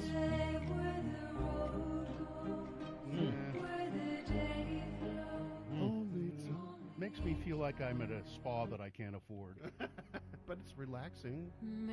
No, because I keep worrying about the bill. Oh, here you go. Oh, yes. See, you could just the one? You can just stop it right there. Then this part's nice too. Yeah. Or you could just do that from there to 2 seconds of that. Or this. This is a little more of a rock anthem for Enya. Calm down. She really gets down on this one, doesn't she? That's Enya beat. There's a crazy ass 7:22 right now, and time for Boner of the Day. 3 news stories. These are examples of bad, stupid, or funny human behavior. And you will decide with your votes who is the worst. Which one of these 3 candidates deserves to be Boner of the Day for today, April 11, 2023? We'll give you 2 candidates now, a third after the news. And once you've heard all 3, you'll vote. One of you lucky random Boner voters will receive a can't buy it, gotta win it Radio from Hell Boner t-shirt. Boner candidate number 1, Mr. Goo's Chicken Death Revenge. A Chinese man has been sentenced to prison for sneaking onto his neighbor's property to scare thousands of the man's chickens to death as part of a deranged revenge scheme. The man, who was only identified by his surname, Goo, Mr. Goo, was convicted of using a flashlight to terrify the birds, causing them to kill one another on their owner's Hunan province farm, China Daily reported. The flashing light caused panic-stricken flock to crowd into a corner of the coop where they trampled over one another in an effort to escape. The first time Mr. Goo trespassed, 500 of the chickens were trampled to death, and then he was later caught by police. Goo was later caught by police in order to pay his neighbor, identified as Mr. Zhang, $436, which only infuriated the crazed man. He returned and carried out the scheme a second time. Authorities say a total of 1,100 chickens were killed in the 2 chicken massacres. Mr. Goo was reportedly retaliating amid an ongoing feud with the chicken owner when Mr. Goo chopped down Zhang's trees without permission or notification. There's really a feud going on there. Yeah. And Mr. Goo couldn't stand it anymore. Mr. Goo's Chicken Death Revenge. Boner candidate number 1. There's boner candidate number 2. Oh, you know how kids are. All they'll focus on is that sex stuff. A high school along Florida's Atlantic coast has removed a graphic novel based on the diary of Anne Frank after a leader of a conservative advocacy group challenged it, claiming that the graphic novel minimized the Holocaust. What? Quote, What? Anne Frank's diary, the graphic adaptation, was removed from a library at Vero Beach High School after a leader of Moms for Liberty raised an objection. The school's principal agreed with the objection, and the book was removed last month. The book, at one point, this graphic novel, shows Anne Frank walking in a park enchanted by female nude statues, and later proposing to a friend that they show each other their breasts. Under the school's district policy, the principal makes the decision on a challenged book. If someone disagrees, to keep the disputed book on the shelves, with the decision to keep the disputed book on the shelves, it can be appealed. The Anne Frank graphic novel has been checked out twice before it was removed. Kristen Maddox, a spokeswoman for the school, said. Vero Beach. Other books about Anne Frank and copies of the published diary she wrote, chronicling her time hiding from the Nazis with her family and other Jews in German-occupied Amsterdam, remain in the school's libraries. But the diary... Now, her diary was published in 1947. Yeah. And it was only discovered after it had been published that there were some pages in it that had been hidden. Her father, who was in charge of the publication, I believe, knew about them and sort of kept them under wraps. She wrote very frankly about sex. Not about sex specific. She was going through puberty, and she was writing about how her body was changing, and she was curious about it, and what is this, and why is this looks different now, and what is this part? Are these missing pages in the graphic novel, and is that why they're objecting? Well, all it says here is that, and I don't know whether it's a take on what's in the diary or this is actually in the diary, but it says she's walking through a park. A park enchanted by female nude statues, and then later she's talking to a friend and say they show each other their breasts. And I read part of the stuff that she had written, and she does have a discussion about her breasts. Yeah, it's puberty. Her body's changing, and this is her diary. Yeah. This is the kind of thing girls will write about in their diary. And I think it's just body's absurd. Changing. Here's what this part is like. It is absolutely absurd to say that this discussion she was having with herself in a diary minimizes the Holocaust. See, I was wondering if That's because ridiculous. it's in graphic novel form, that's what they see as minimized. I don't, or it makes it easier to finally read the entire book as opposed to, And what I think it does is the Holocaust sometimes is one of those things where it's such a big number, and it's hard to wrap your head around. When you read Anne Frank's diary, she's a person. It humanizes. And she's one person. It's a little girl who gets burned up in the Holocaust, and it's horrible. And her diaries are very frank and very honest, and so other copies or other versions of the diary are still in the school libraries, but I'm betting they're the ones they don't have the. The discussion of sex in them. We shouldn't be banning these books at all. Coming up in a moment, boner candidate number 3. He's not a god. He's Bobert's kid. Boner candidate number 3. After this, big boy news and opinioendo brought to you by. Well, and I'll remind you that Florida is also the place where they're trying to say that you can't talk about your period.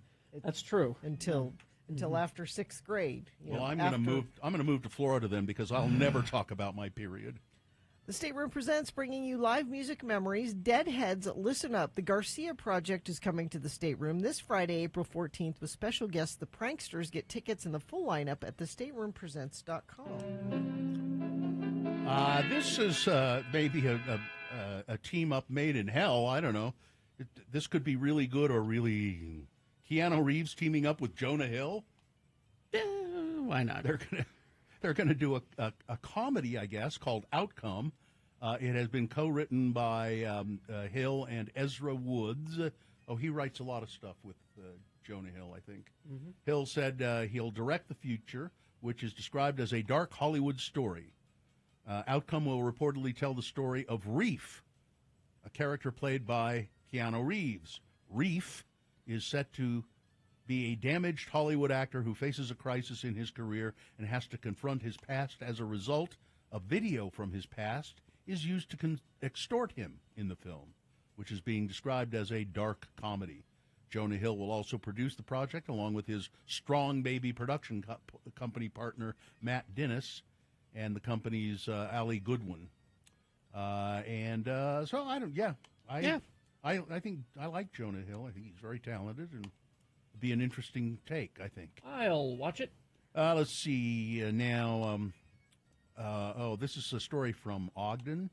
Family there left reeling from the sudden loss of their cherished dog, a 10-year-old husky, after she was attacked and killed by a cougar in their backyard overnight. Yeah. The Kirkland family told 2 News they believe Mia, being a natural protector, heard the cougar prowling and ventured outside through the doggy door, which is typically locked at night. Sadly, the incident occurred in the early morning hours of Sunday morning when the family was asleep and unaware of what was happening.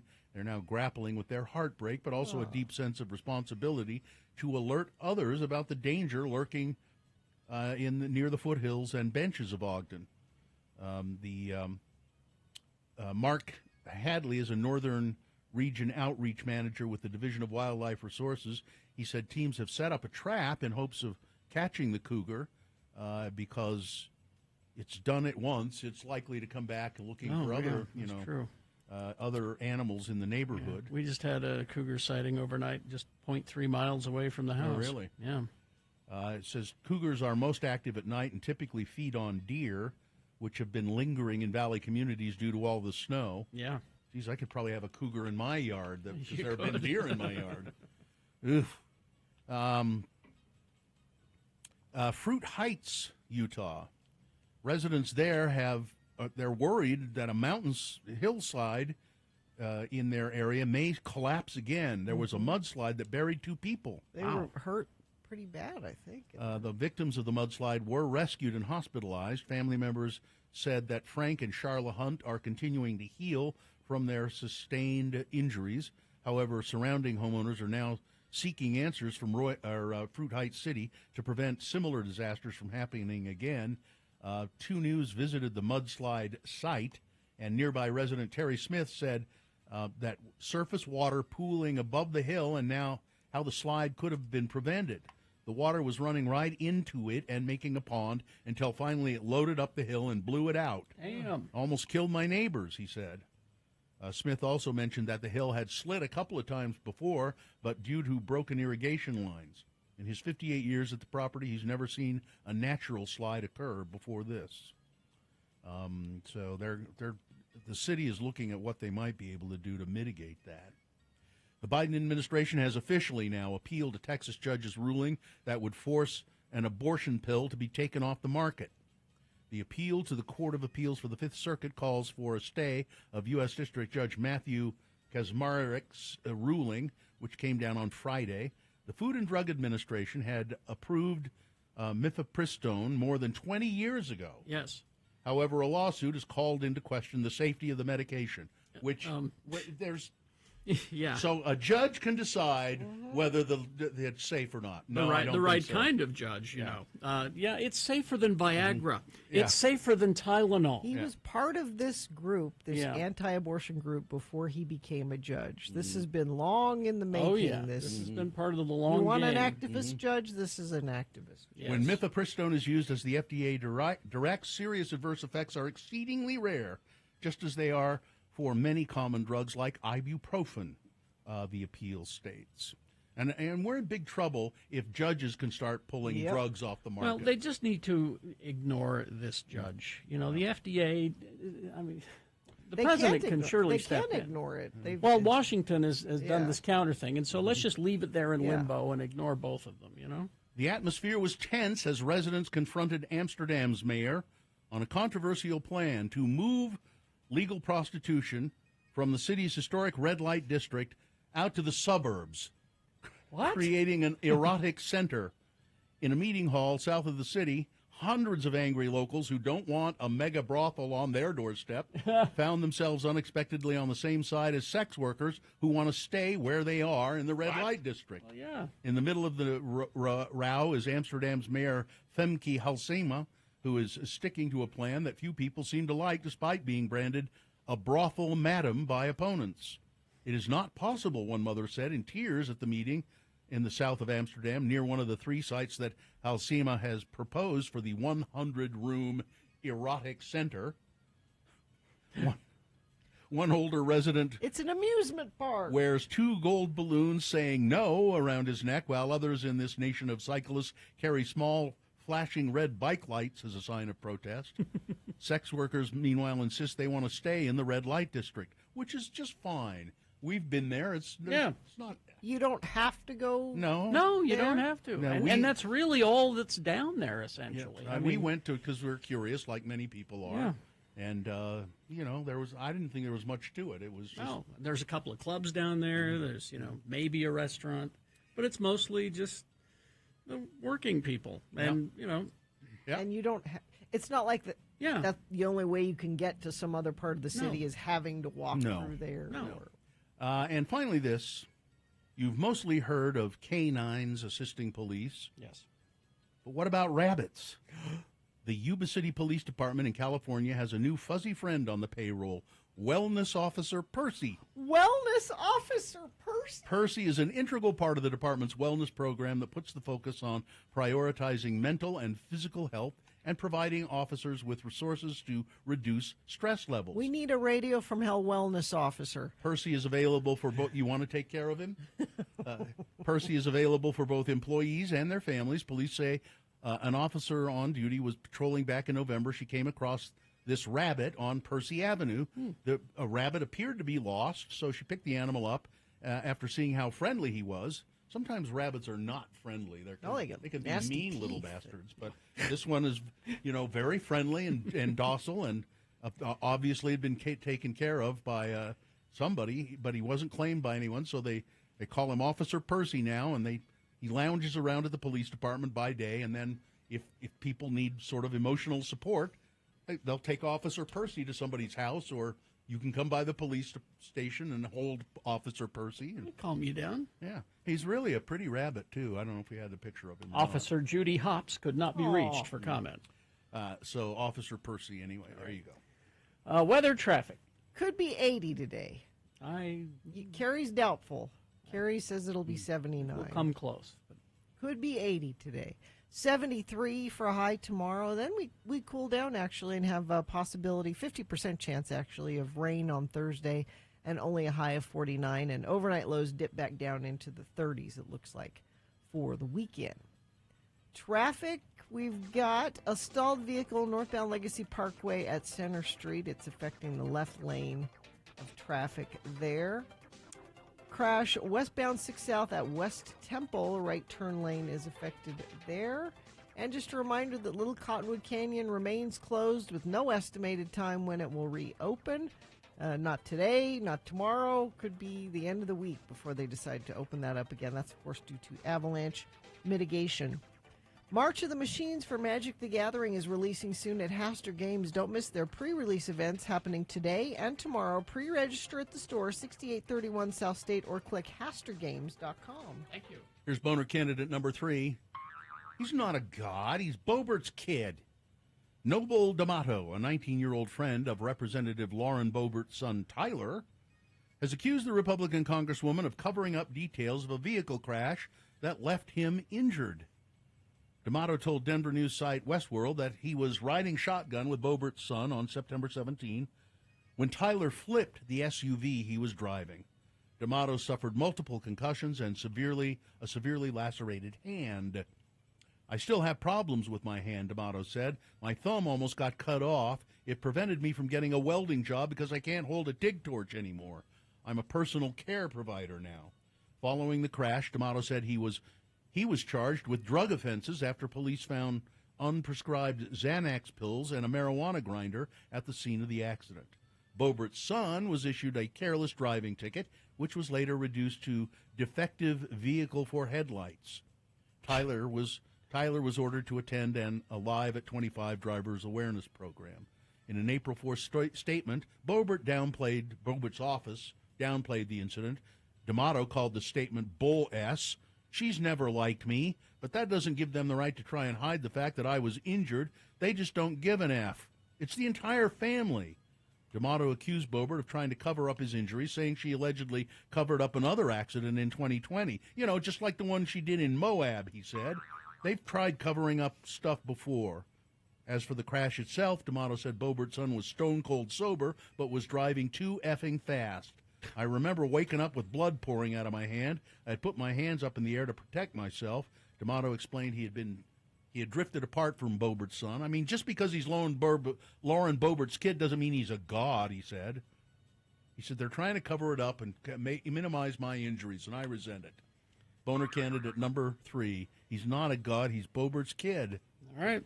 Let's review the first 2 and vote. Boner candidate number 1, Mr. Goo's Chicken Death Revenge. Mr. Goo, not Mr. Magoo, sir. No, it's Mr. Goo in China. Jailed for scaring his neighbor's chickens to death. Boner candidate number 2. It's a weird sentence, isn't it? You know how kids are. They'll just focus on the sex stuff. An illustrated graphic novel about Anne Frank. Her diary has been removed from a Florida school library because there's some frank discussion of puberty in it, and they say it minimizes the Holocaust. No. And Boner candidate number 3, he's not a god, he's Boebert's kid. All right. You've got to decide of these 3 candidates, which one is the worst, which one deserves to be Boner of the Day for today, April 11, 2023. 1, 2, or 3. Remember your candidate number, the one that you think should win. Put that single digit in the message of a text, and then text that to 33986. Or you can call the producer's booth. Katie will take your live voice vote. It's not an answering machine, it's Katie. 877-602-9696. Call and vote for your boner that way. Or you can go online, x96.com. Look for the box that says Boner of the Day, April 11, 2023. If you don't see that box, refresh your internet browser. It should appear. Click and vote. You got 3 minutes to get your vote in. Right after that, it's the X poll. Yeah, we switched it from Hello, Yeah, What to the X poll. We want to talk about rewatching movies or rewatching TV shows. Do you do it? Do you do it? Do you don't do it? If you do, what do you do? If you don't, why? Huh? Why aren't you doing it? All the cool kids are doing it. All the kids are doing it. Rewatching TV and movies over and over and over and over again. So be ready for the X poll after we award Boner of the Day in 3 minutes.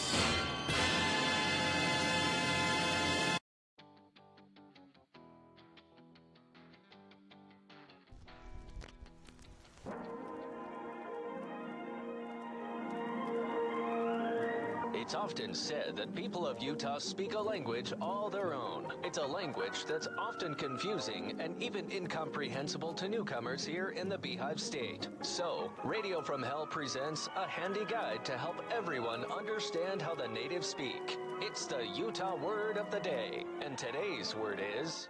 Claps. C-L-A-P-S. Claps. With special thanks to Brett Favre for suggesting some time ago that we revisit this word. And to do that, here is the mayor of Mona, Utah, Don Criddle, and his boy Denver. Again, the word is claps. Denver, you know as much as I know that Mona is a very small Utah town. And as such, I, Don Criddle, as the mayor of Mona, also have to do other city jobs. You like being the city garbage man, don't you, Daddy? Well, as a matter of fact, son, I don't mind that at all. I find all kinds of good stuff to bring home to us. But it's some of the other jobs that give me a pain in the you-know-where. You mean being in charge of the waterworks and being the Mona City building inspector gives you a pain in the ass? Denver! Oh. In our family, we do not say a blank blank unless we're reading the Bible. Oh. And even then, we say it real low. You know, like in the Old Testament when it says, and Balaam rose up in the morning and saddled his ass and then went with the princes of Moab. You just say it's a pain in the you-know-where. Most folks will catch your meaning. Okay, Daddy. But why don't you like being the Mona City building inspector? Ain't it fun telling people that their project is all wrong and they got to tear it down and start over? Well, sometimes yes and sometimes no. Like right now, it's a no. Son, what are you building here in our backyard? Well, I'm building an acting stage, Daddy. A stage for doing shows and play acting on. I went to a show down to the Nephi City Rec Center, and it was so exciting. Some men dressed up like pretty ladies, singing songs, and then everybody claps. I want to be an actor, Daddy. I want to sing some songs so everybody claps. That's why I'm building this acting stage, so I can invite the town for my show. I can hear it now. When I sing my songs, the whole town claps for me. Denver Criddle, actor. Firstly, son of mine, there ain't never going to be that kind of show here in Mona City. And secondly, there ain't never been actors in the Criddle family line, and there ain't never going to be either, if you catch my meaning. And thirdly, that stage you are building is rickety and dangerous. So in my role as Mona City building inspector, this is a stop work order. Tear that stage down. But, Daddy! That is an order. Besides, the way you've been building it, if a person was to set foot on that stage, why, the whole thing would just collapse. It would collapse, I tell you, and then me and your mother'd be the ones liable. So down it comes, Olivier. Oh, and make sure you straighten all them pulled nails so we can reuse them, too. Join us again some other time as we examine how the Utah natives speak with the Utah Word of the Day.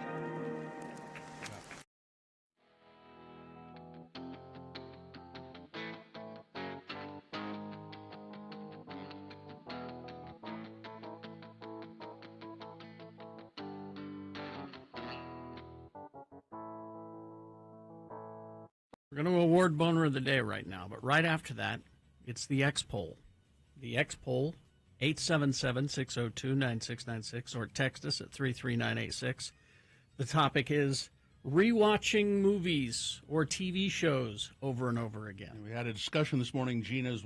I watched Beverly Hills Cop 20 times probably, and I said, well, I don't rewatch movies very much. Because Bill's better than me. No, I just think it's a waste of time. I don't. You know, you're wasting your time. I didn't say that I think I'm better than you, did I? You didn't have to. No, but you are wasting your time. I don't. If you want to waste your time, that's up to you. You see? This is the discussion. Okay. All right. But now let's announce the winner of today's Boner voting, and it's brought to you in part by some leftover ham. And Gracie's Downtown open daily for lunch and dinner, now serving brunch every Friday, Saturday, and Sunday till 3 p.m. Enjoy Gracie's award-winning heated patio live music 4 nights a week. Gracie's is located at the corner of 3rd South West Temple. Must be 21 or older to enter. 20 people were very concerned about the dead chickens that Mr. Goo caused. But their big battle was between Boner candidate number 2. You know how kids are. They'll just focus on the sex stuff, the Anne Frank graphic novel being removed from a Florida school library. And number 3, he's not God, he's Bobert's kid, that whole story. They battled it out. Each got over 100 votes, but ultimately winning the prize for today, Boner candidate number 2, you know how kids are. They'll just focus on the sex stuff. There you go. Oh, hey, there it is. There we go. That's your Boner of the Day for today, April 11, 2023. Now qualified to be Boner of the Week. That'll happen on Friday at about 9:50 with Dave the Flower Guy. All right, is this sponsored, Gina? X96 welcomes Smashing Pumpkins with special guest Stone Temple Pilots and Rival Sons at USANA Amphitheater on August 1st. We've got tickets to give away to that coming up a little later on in the show.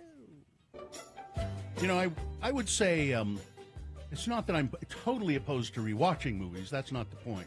I just think it's a little weird that you would watch Beverly Hills Cop 20 times or Raising Arizona 25 times. It's comfort food.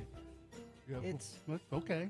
I've found comfort food, especially during the pandemic, with TV shows too. Mm-hmm.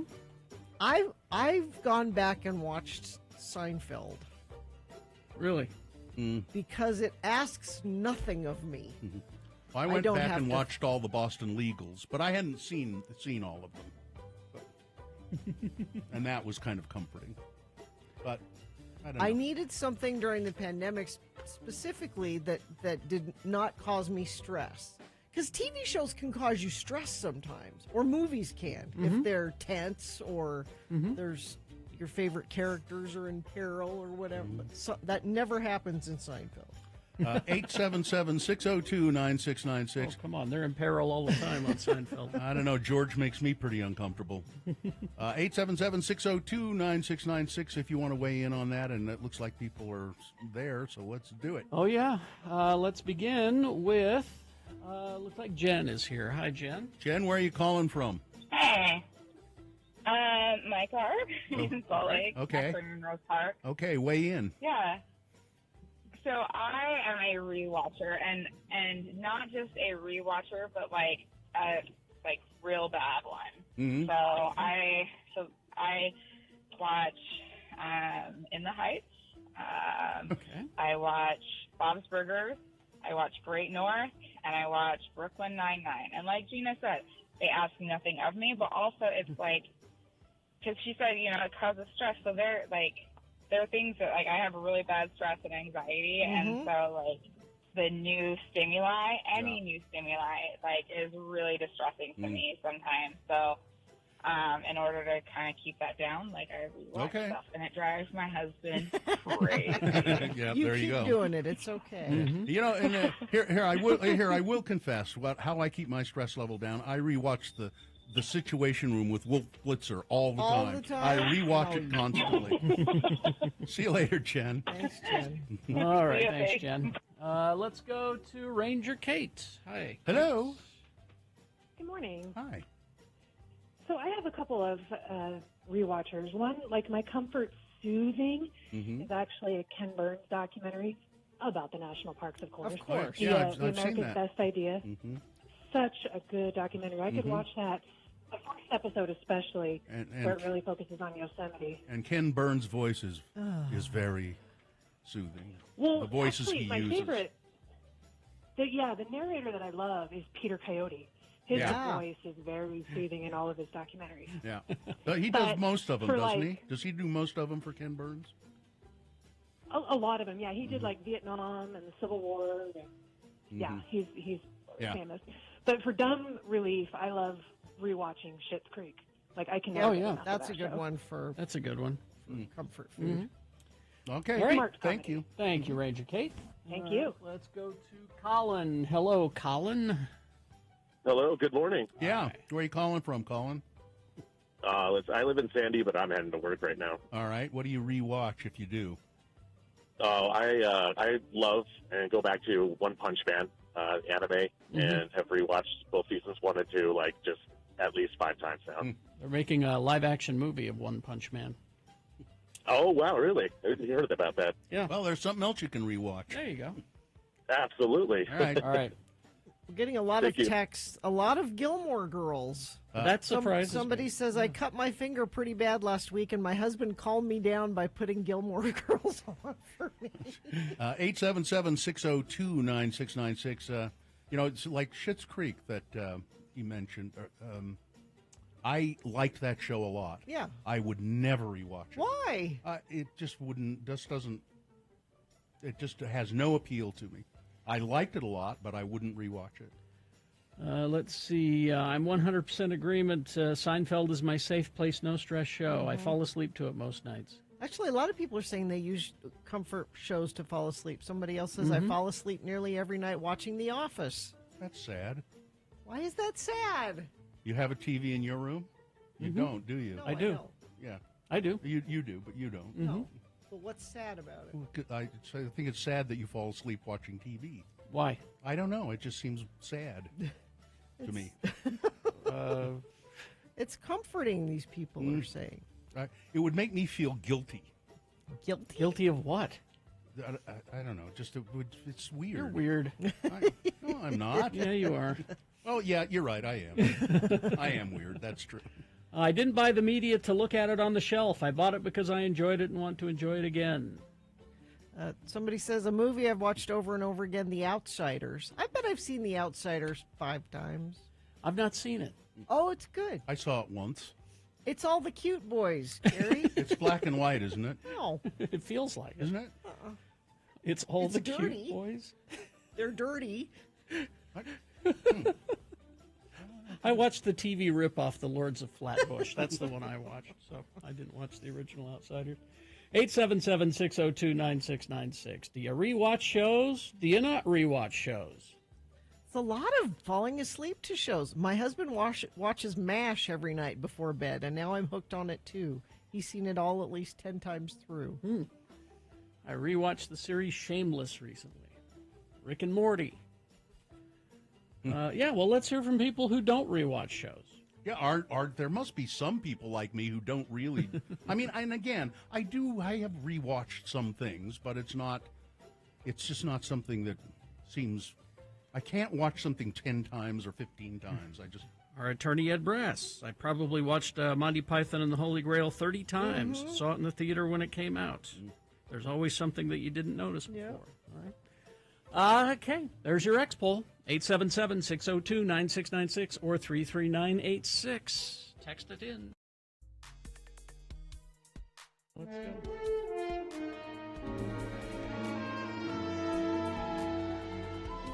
Sorry, it's not queued up. That's all right. Sorry about that. Well, now, this is not a letter from Kyle. Oh. It's a letter from Kyle's daughter, Nina. Oh. Now, I love this song. Here we go. There was a boy, a very strange and chatty boy. That's Kyle Brown. Kyle, a longtime friend of the program. As a matter of fact, I believe his last letter sort of recounted his history. He started being on the radio with us when he was just like a high school kid and was with us for a long, long time. We found out that Kyle has ALS. Lou Gehrig's disease, and that's fatal, and he's getting worse, and he can't really talk very much, so he's been sending us letters about what's going on with him. But I opened it up today, and it says it was a letter from Kyle's daughter, Nina. Ever since I met Kyle, life got interesting and full of laughs. Like the first time we met, he blew out a tire because he took a corner too fast in a BMW 3 Series on a freeway entrance when I was just 6 years old. I believe. So I think Kyle's a father to Nina by marriage. He also loved to randomly bring animals to my mom's house, which is now why we have 3 cats. One of those animals also included a 3-month-old greyhound dog. Oh, yeah, he did like the greyhounds. He did. He called my mom 30 minutes before bringing it home saying, "Hey, a tornado's about to show up at your house." His reasoning was so that my brother and I wouldn't be so lonely since we had just moved. My personal favorite animal rescue story, though, of Kyle's is after a bike race, he went to a Taco Bell in Payson, and he saw someone selling 2 Italian greyhounds and offered them $10 for both of the dogs. And then, of course, he brought them to a good home, ours. My favorite memories, though, were when we went on family trips. We would always go to St. George to bike and hike, and he would stop and catch lizards throughout the whole trip. Last summer, we went camping in the Tetons, and there was a platform where we had our tent set up on. And my siblings and I were walking underneath the platform one night, and all of a sudden, we could hear Kyle laughing above us. Come to find out, he was laughing because he had been peeing exactly in the spot where we were now walking. On our family trips, we have stayed at some really interesting places. We were going to Bear Lake, and there were no houses to stay at. But Kyle found a place. The people who owned the house told us to bring our own water because the water of the house had sulfur in it. Well, Kyle wanted us to go exploring the property, so we all went out, and there was an unattached garage from this house, and so we thought we were going to get murdered, but in that garage we found an LDS Prophet pumpkin carving kit. What? I guess you could. That's a thing? I guess. Would you look that up, Nick? Yeah. An LDS Prophet pumpkin carving kit. Oh, I need one. And a blank envelope with $10 in it. Kyle ended up taking the pumpkin carving kit home and used it the following Halloween. Kyle is the reason that I have had a lot of firsts that I will never forget. Kyle has taught me how to be a hard worker and to never, ever, ever give up. He lights up every room, and he has impacted so many people's lives. He's the best pretend dad ever, and I wouldn't want anyone else but Kyle to play that part in my life. And that's from Nina. And just to that part where Kyle has impacted so many people's lives, I had no idea, but I went to an event at, what high school is it? Anyway, it was to honor Kyle, and there were hundreds of people there. Mm-hmm. Hundreds of people at this from the high school and teachers, and it was just amazing. Anyway.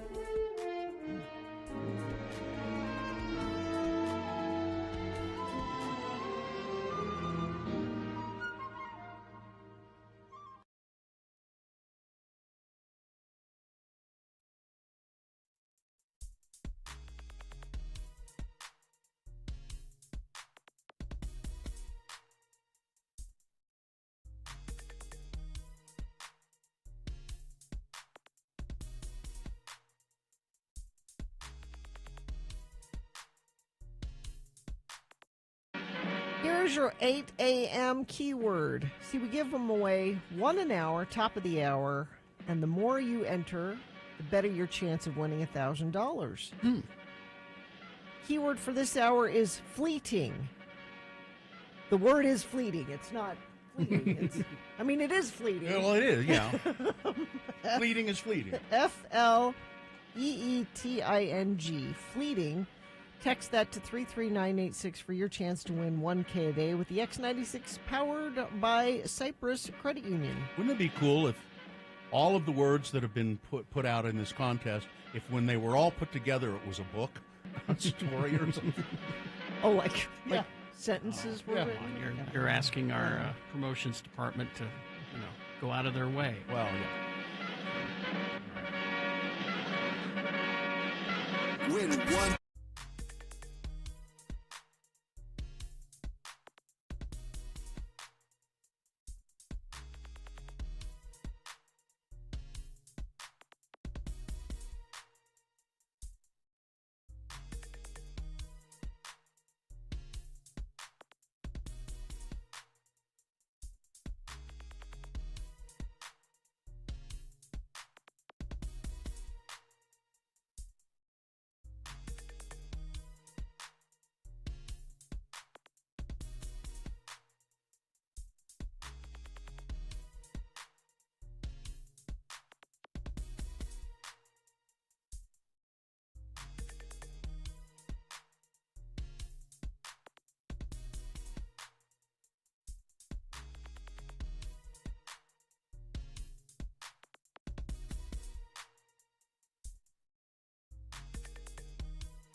Is this sponsored? No, let's just go. All right.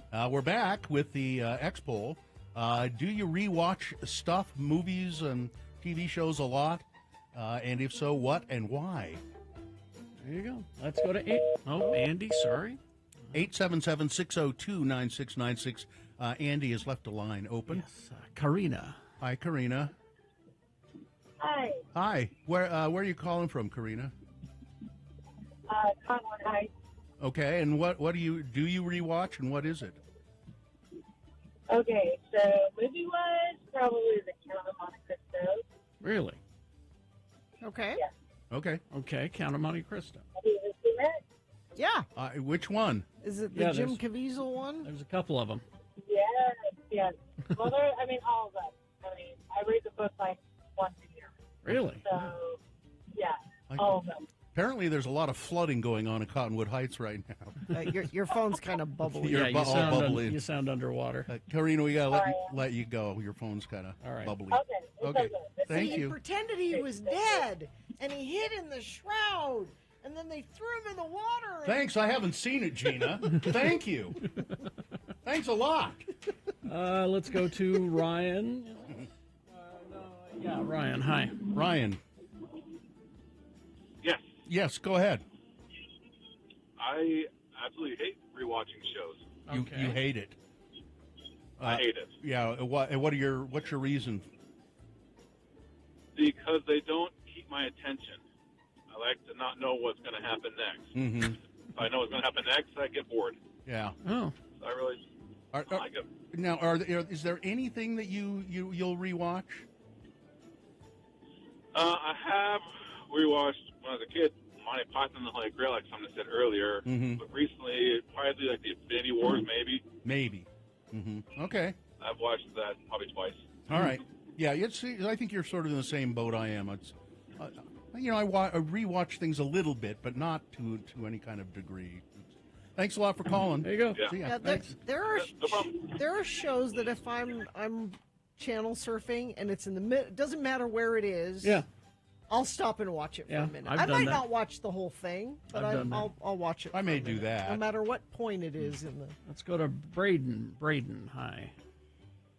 Good morning. Yes. Hello. Hello. For me, it is American Dad and Family Guy. Those are my two shows that I rewatch all the time. And you know the jokes that are coming, and that you just Yes. Okay. There's not one episode that does not make me laugh. Okay. All right. Thanks, Braden. Thanks, Braden. See you later. Let's go to Corey. Hi, Corey. Hi, guys. Yeah. I'm a rewatcher. All right. All right. The reason is because by the time my wife is interested in a series, I'm in the third season. Yeah. So and you'll have to start. rewatch. Yeah. So if you wait, I'll go back and rewatch it with you. Yeah. Yep, seen The Shield, Rescue Me, Game of Thrones, Breaking Bad. I'm hearing good things Sopranos. about this show. Yeah, I know. I've been watching it. I've done that too. Like I think it was Deadwood. I'd be watching it, and my wife would be in the other room, and she'd just be hearing it, and she'd say, "That just sounds awful. I don't know how." And then suddenly, at one point, she's saying, "That's really interesting sounding." And then she came in and started watching, and she went, "Oh, this is great." So did you start it over? Yeah, with? we went. Yeah. I went back and I watched them again. All right. That's actually one she didn't want to see. But, yeah. Talk her Pretty into funny. it. That's now that you I'll bring that try. up, I want to go back and watch Deadwood again. I haven't watched that. I might watch some of it, but All right. anyway, thanks, Corey. All right, 877-602-9696. I find myself rewatching Mad Men, Game of Thrones, and Schitt's Creek. I watched the old movie National Velvet over and over. With Elizabeth Taylor. I've also heard that people with anxiety will watch the same show repeatedly because they know how it ends already, and it's comforting. Yes, that's what I'm saying. I guess I don't have a lot of anxiety. I don't have any anxiety, but I do it. Craig from Salem here. Years ago, I worked in the oil fields in Vernal. We had a small TV and a DVD player with just a couple of movies. So I've seen Beer Fest and the movie 300 about 100 times each. Have you ever heard of books? God! Jeez. Let's see. If I'm ever in the kitchen, I use my video Alexa to watch the series Faulty Towers with John Cleese. I'll watch it over and over again. It'll take me a couple of weeks. You know, the weird thing about Faulty Towers, if you think about it, every single episode is the same episode. It's funny, but every single one, it's almost exactly the same thing happens every time. Let's go to Tammy. Hello, Tammy. Hi, guys. Hey, whenever I need a pick-me-up, I love to put on Raising Arizona. Yes, amen, Tammy. Very funny. That's a movie I have not seen in a long, long time. I think I've seen it only once. Really? Maybe twice. Now, and as I think about it, it's a movie that I would like to see again. I would go watch it again. It's definitely...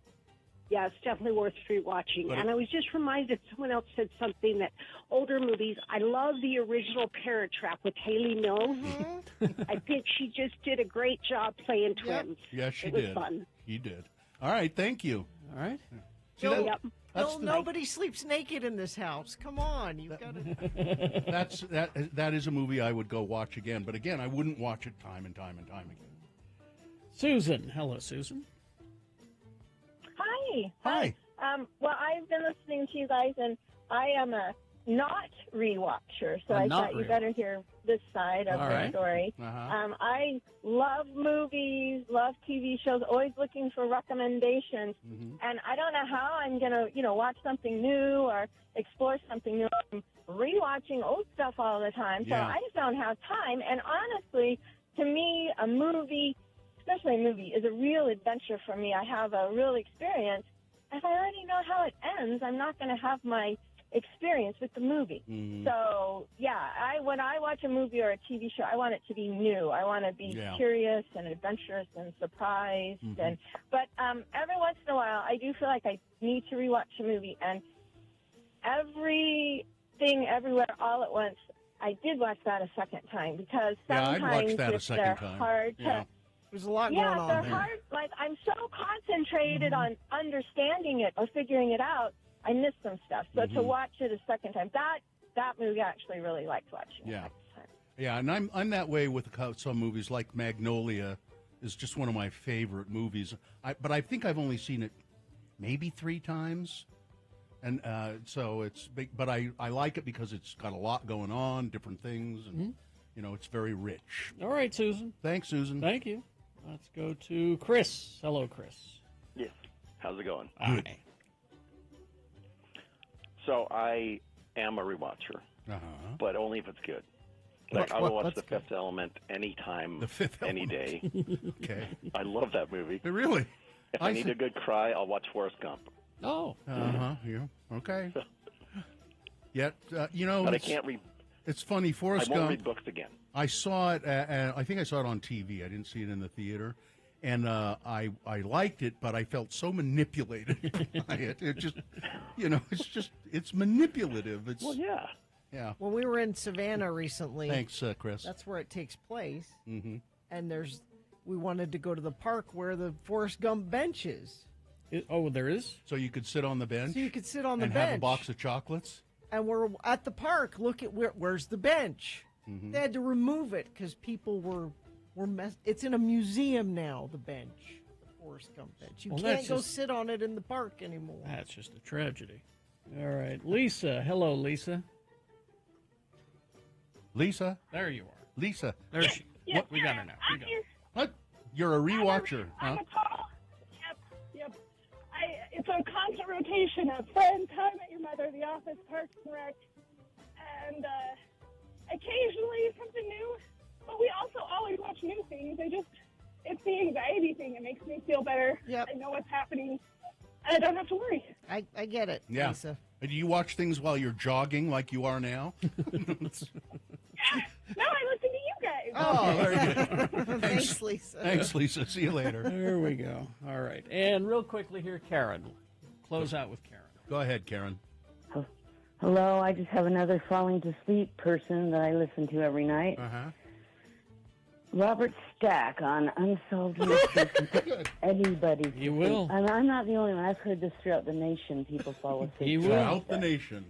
He will. All right. This is a good one to end on. Thank You notice Karen. that since he died, we're not sleeping as well as we No, used you're to. That's probably true. I think there's a research paper there. Thank you, Karen. Thank See you later. Karen. All right.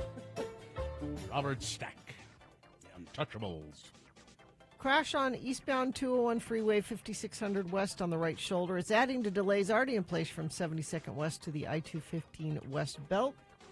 Stalled vehicle northbound Legacy Parkway near Center Street, North Salt Lake. The left lane and shoulder are blocked. Traffic backed up to the 215 interchange. And just a reminder that Little Cottonwood Canyon remains closed with no estimated time when it will reopen. UDOT says it could stay closed the rest of the week in the wake of continued avalanches. That's traffic. Thank you very much. Beat Gina coming up after some messages and a short song. It's Tricia Helfer's birthday today, Gina. Oh, all right. So that means Battlestar Galactica trivia. The good Battlestar Galactica. Not the bad. All right. So shut up. if you can beat Gina at Battlestar Galactica trivia at 877-602-9696, you will win. Smashing Pumpkins tickets. Nice. 877-602-9696. Line up when you want. We're going to play after some messages and a song. It's Beat Gina. You can. The excitement has been building all morning, and anticipation is high. The house lights will soon be dimmed, and the stage lights will illuminate the game show stage as we begin to play Beat Nick. Oh. I'm your announcer, Johnny Ola, and now a word from the American Meat Institute on why that pork you eat tastes so good and does so much good for you. Take a Boston butt, for instance. Okay. It's delicious, nutritious, and economical, too. Every tasty bite of that butt is rich in complete high-quality protein, food iron, and B-group vitamins. All meat is. Pork is especially good source of B1 vitamins, essential for growth, good appetite, and healthy nerves. And pork is easily digested, so easily that it's used in many baby foods. So enjoy pork often. Enjoy its tasty goodness. Enjoy the good nutritional health that all meat helps maintain.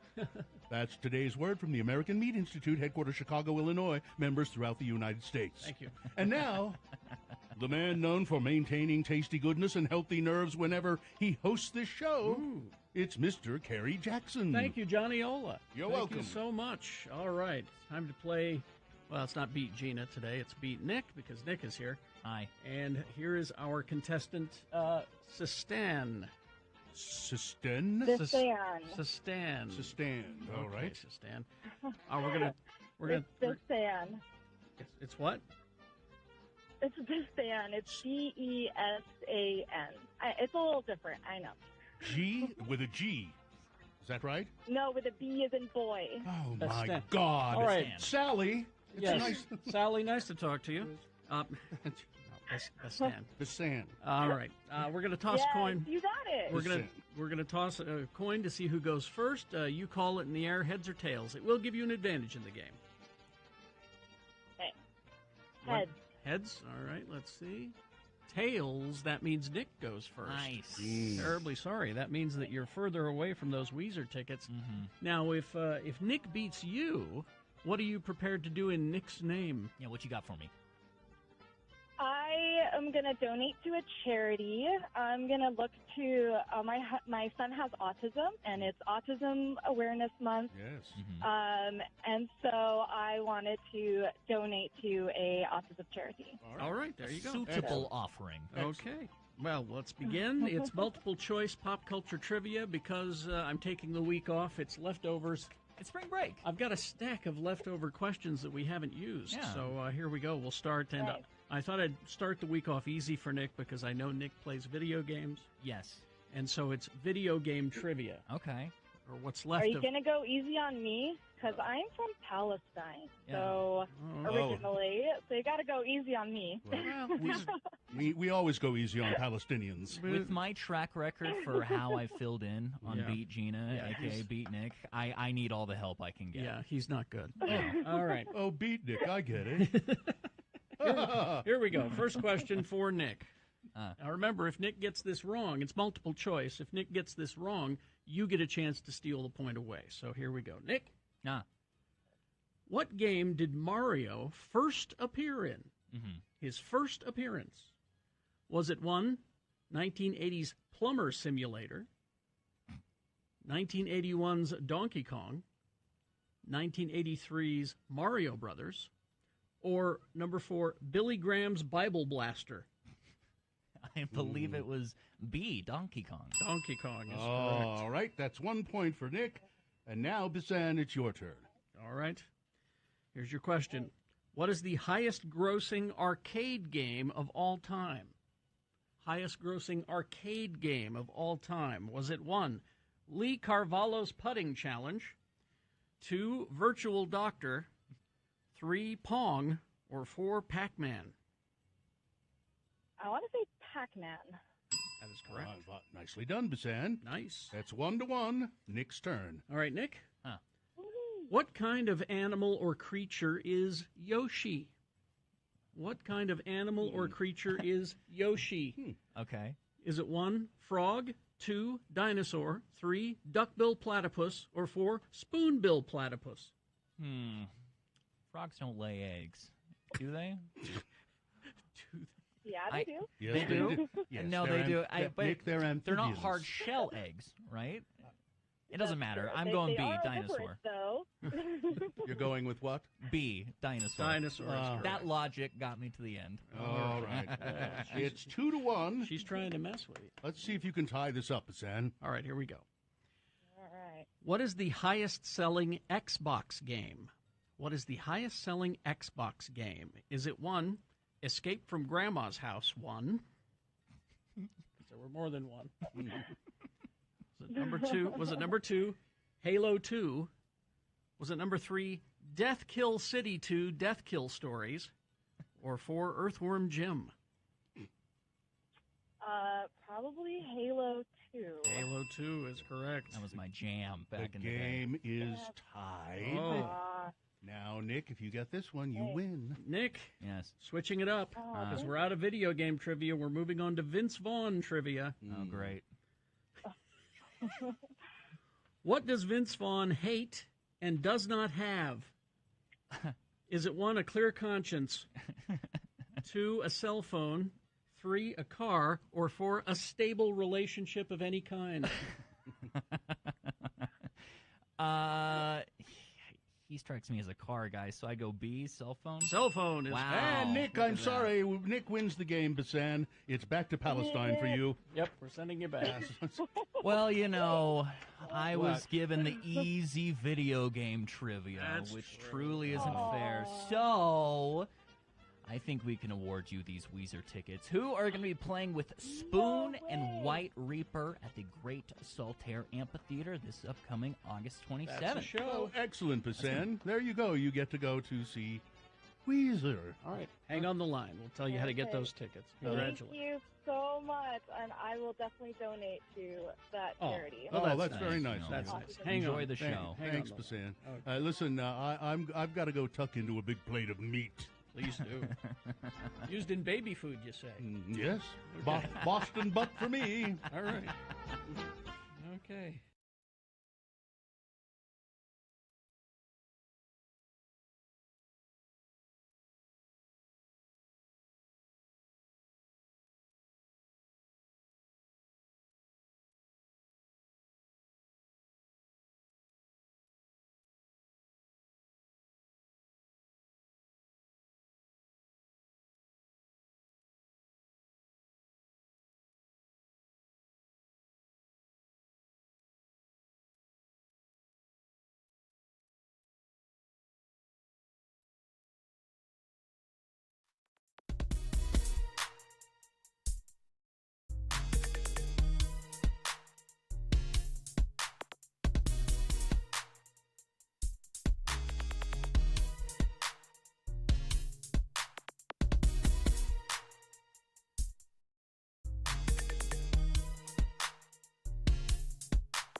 On this day. Yeah, it's a Sum 41 birthday. Tom Thacker's birthday today. The questions for this game show have been thoroughly researched for accuracy. Unfortunately, the answers have not. Oh. But that won't stop us from plowing ahead with another poorly thought-out edition of Beat Gina. It's the perfect game show for people who don't have a clue about what's going on. I'm Johnny Ola, the booth announcer for Beat Gina. You know, just because you act your age doesn't mean you have to look it. The longer you play on this planet, the more it can show. But now, there's a product that will help you restore a youthful tone to your face. Introducing the Rejuvenique Facial Toning System. The Rejuvenique mask electrically stimulates the small muscles in your face to help eradicate lines and tone saggy or puffing skin. The system includes a custom module for control, connecting cable, headband, and step-by-step instructions and video. It said, when the mask is in use, it feels like millions of ants crawling all over your face. That's how you know it's working. The Rejuvenique Facial Toning System. Just $179.99 plus shipping and handling. Supplies are limited. Order yours today. And now, here's a man who never has to worry about losing his looks. He's as fresh-faced and clear-eyed as the day I met him 35 years ago. Wow. Your host, Carrie Jackson. Thank you, Johnny Ola. You're welcome. Thank you very much. Ants on your face. That's how you know it's working. How you know it's working. All right. Let's take a look here. The randomizer has chosen Tara to be the contestant today. Hello, Tara. Hello. All right, Tara, we're going to toss a coin to see who goes first. Heads or tails? Call it. Heads. All right, coin toss app says tails, Gina Barberry. Well, you're one step further away from winning these tickets to see Smashing Pumpkins with special guest Stone Temple Pilots and Rival Sons at USANA Amphitheater on August 1st. All right, so the first question will go to Gina, Tara. It is her question to answer exclusively multiple choice trivia. If she gets it correct, she gets the point. If not, I will let you answer the question correctly. If you do, you get the point. We'll go back and forth till one of you gets 3 points. It is Trisha Helfer's birthday today, so we're doing Battlestar Galactica trivia, the newish one. Yeah, I don't think you can call it I can't call it new anymore, but the most recent one. I'll say that, the most recent one. All right, so the first question, Gina. Who is the only actor to appear in both this series and the 1978 series, Battlestar Galactica? The only actor who would appear in both. Is it 1, Evie the Chimp, 2, Paul Lynde, 3, Lorne Greene, or 4, Richard Hatch? Richard Hatch? That's correct. Question mark? That's 1 point for Gina. Now it's Tara's turn. Don't meet your heroes, by the way. Yes. So disappointing in Richard Hatch. Tara. Yes. In the classic series Battlestar Galactica from 78, the Cylons were created by a reptilian alien race. In this series, what created the Cylons? Is it 1, Globochem's magical pansexual non-threatening spokes thing, Pit-Pat? 2, the Cylons were created by humans. 3, Mom Corp. Or 4, the M5 supercomputer? Oh, my goodness. Mom Corp? Mom Corp is, well, that's Futurama. That's who makes the robots in Futurama. Gina, you have a chance to go ahead by 2. Is it the Humans? Humans created the Cylons.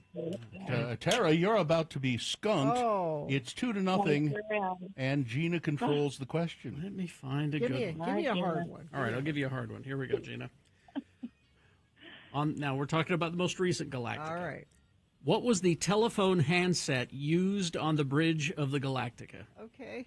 Was it 1, a U.S. Army-issued field telephone used since the Korean War known as the TA-1? Okay. 2, the Motorola foldable razor phone? 3, the AT&T Trimline 210? Or 4, hamburger phone?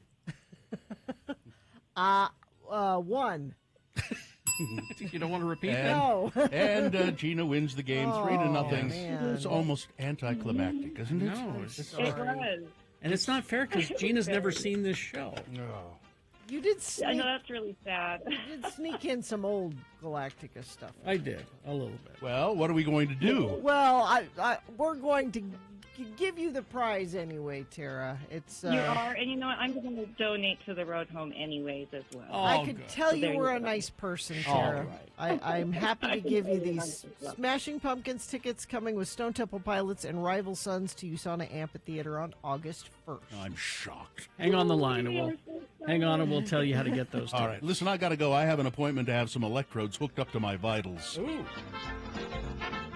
All right, Big Boy News now, brought to you by Excel Automotive Repair, commuter vehicle repair specialists, Asian and small domestic vehicles, dealership quality service at independent shop rates, located at 33rd South, 290 East. To make an appointment, go to excelautomotiverepair.com. The chat room has immediately found a picture of the Rejuvenate mask. They did, the Rejuvenate electronic mask. It was Linda Evans was the spokesperson for creepy. The Rejuvenate. That's scary. And it was described. They said people said it felt like millions of ants crawling. It was very unpleasant. Millions of ants crawling. Well, it was electrical shocks. Yeah, little electrical jolts, and I want one just to scare people. It was taken off the market quickly, I think. All right. Anyway, news. Here we go. Jeremy Renner. He's recovered extremely well. He's a superhero, you know. He has no powers, Gina. He could count on his Avengers co-star Paul Rudd, though, for some laughs as he was recovering from his near-death snowplow accident. On Jimmy Kimmel Live Monday, Renner said, Paul Rudd visited him in the hospital a couple of times, and he was always making my day because he's just one of the funniest guys around. Case in point, Renner shared a video that Paul Rudd sent him. It was made to resemble one of those messages from Cameo, which allows people to buy personalized video messages from celebrities. He made this fake one like I paid him money for a Cameo, Renner said. It said, "Hey, Jerry," Rudd begins the clip. Jerry. I hear that's something that they've talked about. You can tell. I hear you're a little banged up. Got in a fight with a snowblower, apparently. Anyway, I just wanted to send this video. It's really from the heart, and hope you're feeling better. Sounds like you are. Apparently, you're a pretty tough guy. Maybe I'll get to meet you someday. Renner, of course, severely injured on January 1st while plowing snow near his property in Reno, Nevada, run over by a 14,000-pound machine. And apparently when he went to Kimmel, he danced onto the stage. That's surprising because he's in a wheelchair here at Six Flags. And American Horror Story. Another one? It's back. And it'll be Emma Roberts. We like her. With Kim Kardashian. Okay, not so much. TV personality. Maybe she gets murdered, Carrie. Maybe she's murdered first thing. Season 12 of... Then I'm there. Of the series titled Delicate, set to premiere in the summer. Kim Kardashian says she can't really say anything about it. It's a secret. Local activist Susie Felch Malahifo'u has helped many Utahns overcome sexual abuse and other issues that vulnerable communities face. This past year, Felch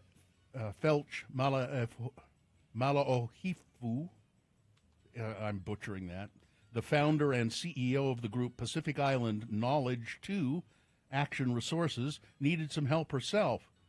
She had a health scare. She was bitten multiple times by a spider, which they think was probably a brown recluse. Ew. She says it's been 10 months since she was bitten, and her wound has still not finished healing.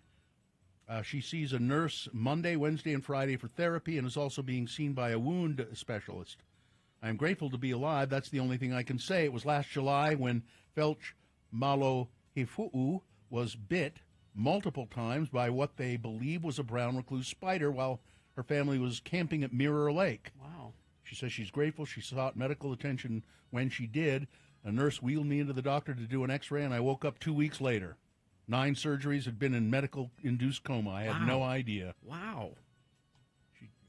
I've mentioned it before. I have a friend who's no longer on the earth, but she was many years ago, before I knew her, when she was a kid, bitten by a brown recluse spider and almost died. Wow. Yeah. And let's see, Grand County, that gas leak that we were telling you about yesterday. Yes. For the first time in days, a 1,000-pound gas leak is finally contained. Oh, good. And campers who'd been stuck in the campground, they couldn't get out because of the gas leak. They're now it's safe for them to go back home. After 21 years of spending spring break at the whitewashed sand dunes, getting stuck because of a natural gas leak is a first for Autumn Adams' family. We had no updates on how long we were going to be trapped there, she said. Thousands of pounds of natural gas had burst through the whalehead at Grand County Friday afternoon. The sheriff's office immediately shut down the Ruby Ranch Road, and that was the only way in and out of the campground. And what if you ran out of s'more fixins? Well, they said we were running out of food. My daughter is a type 1 diabetic, so that was a big concern for us. That would be a problem. Insulin. Law enforcement told the family that they would fly food and medical supplies in if they had to, while petroleum experts came in from out of state to contain the leak. But they said there were some alternative routes they gave us, but they're very tricky, not places you'd want to pull a camper through. So we stayed in place. Apparently they didn't ultimately need the food and medical supplies flown in. During a special council meeting called in Nashville among Tennessee lawmakers, members voted to reappoint Representative Justin Jones to House District 52 after he was expelled. Jones was removed in a historic expulsion in the Tennessee House of Representatives last Thursday. His reappointment was met with cheers from the crowd inside the council chambers. I hope we send a clear message to my former colleagues, Jones said, moments before the vote.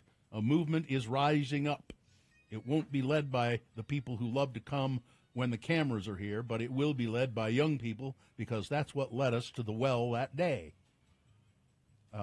Typically not at council meetings, Nashville Mayor John Cooper showed up, made an appearance. And the other Justin, who's from Memphis, I think, is what's probably his going status? to. They'll do the I same? think they're going to do the same thing for him. Is this cooler heads prevailing? Is that what's happening here? No. So the legislature kicked him out. Right. But apparently the way their constitution is written, their district can send them back. So that's what's happened. They voted to send them back. Okay. Let's see. And believe me, the legislature will be changing that rule if they can. Yes, if they can. So they can't do that again. An organizer of Boston's Straight Pride Parade. Every day is Straight Pride Day. Yes, is now facing a felony charge for his alleged participation in the mob that stormed the U.S. Capitol. Mark Shahady of Malden, Massachusetts, indicted by a federal grand jury this week for obstruction of an official proceeding for allegedly disrupting a joint session of the U.S. Congress convened to ascertain and count the electoral votes related to the presidential election. He had previously been facing a lesser charge of entering or remaining in a restricted building or grounds without lawful authority and other charges, but this indictment they upped the charge and his potential for prison time if convicted. He is alleged to have posted several messages on social media prior to the breach of the Capitol, calling for millions of Americans to show up in D.C. on January 6th to support the legitimate president, Donald Trump. Yeah. Oh, boy. Nike is facing backlash for partnering with a transgender influencer. Really? Bud Light has faced some backlash. Nike is the latest company to face pushback. Dylan Mulvaney posted a paid partnership video on Instagram that features her in Nike leggings and a sports bra. They're so comfortable and buttery soft, perfect for workouts and everyday wear, she said in the video's caption. She's adorable, by the way. Yeah. Many of Mulvaney's followers expressed support for her, but there has been some noticeable backlash from right-wing commentators. Caitlyn Jenner, who's also transgender, has been outspoken about trans women participating in women's sports, and Caitlyn, condemned the sponsorship, the partnership. Caitlyn thinks she should be the only one. Yeah. It's a shame to see such an iconic American company go so woke, Jenner said. You were woke before. All right. We can be inclusive, but not at the expense of the mass majority of people. Now, Caitlyn Jenner went from Bruce Jenner to Caitlyn Jenner. Yeah. Bruce Jenner was a turd, and so is Caitlyn Jenner. Apparently. You can change no matter your gender, but the turd remains the same. Wherever you go, there you are. Yes. Oh, that's my sign-off, by the way. The turd remains. The turd remains the same. Yeah, and, I hope that we see sales numbers for Bud Light spiking because of all the people buying Bud Light to shoot at it. Yeah. And is there a beer out there or a shoe company out there that will step up and say, I will be your hate beer, your hate shoe, About 10 years into their marriage, a Colorado couple with 3 children got an anniversary surprise. Realtor Selena Quinones posted a now viral TikTok in March about how she and her husband Joseph discovered that they were related. My kids and my husband are my everything, and we looked past it, she wrote. All our kids have 10 fingers and 10 toes, but it's a kind of... How close are they related? They are cousins. We ended up having our wedding. It says, let's see, where is it? I ordered the DNA test. They came in, and sure enough, we did our swabs, put them in the mail. Off they went. I searched my family tree DNA, saw him pop up there, and I go, uh-oh. The test apparently couldn't determine to what degree they're related, but did show they are between 2nd to 7th cousins. So that means, according to Selena, the closest relative they could potentially have in common would be a great-grandparent. I think they're okay. Well, it seems to be. But it was. She said it was hard on us emotionally. Yeah, it would be. We had a little problem with it for a while, but I love my husband and I love my kids, and so we're fine. All right. But it would be kind of shocking. I've told you that I was going out briefly with a girl in high school who was older than me, and I went up to her house for the first time, and her mother said, "Are you Nola's boy?" I said, "Yeah." She said, "You know, you and Linda are cousins." Whoa. Oh, really? And I forget how it was, how like her father was my mother's cousin, I think. So we were related. But. Sports weather traffic. Could Salt Lake City end up waiting to host another Winter Games until 2038 or possibly even later than that? That's a possibility now that Sapporo's Olympic bid may move to 2034. A Winter Games at Salt Lake City had seemed likely to be awarded, but now Sapporo's like, maybe we want it. And the IOC might seem inclined to give it to them before us. I like our beer better than theirs. We shall see. Carrie is suspicious that it will get to be 80 degrees today. I think it's possible. 73 for a high tomorrow. Then we cool off with actually a chance of showers on Thursday. We'll be back down around 49, and we'll stay in the upper 40s to low 50s for a couple of days there. Traffic. That accident out on the 201 freeway 5600 West is clearing up, but there's some residual slowage backing up to the I-215 West Belt. That's it, though. Things have been moving really well this morning. I don't have any other accidents to tell you about, and you haven't sent any in to us at 33986. All right. Thank you very much. We will take a break. We will be back. Stories from Savannah. Also, boner recap and your 9 o'clock keyword in the $1,000 a day giveaway coming up. Yeah. Gina wearing a turtleneck sweater today. Covering up her hickeys. That's what people do. It's interesting. People don't wear turtlenecks very often anymore. Unless they're covering up hickeys.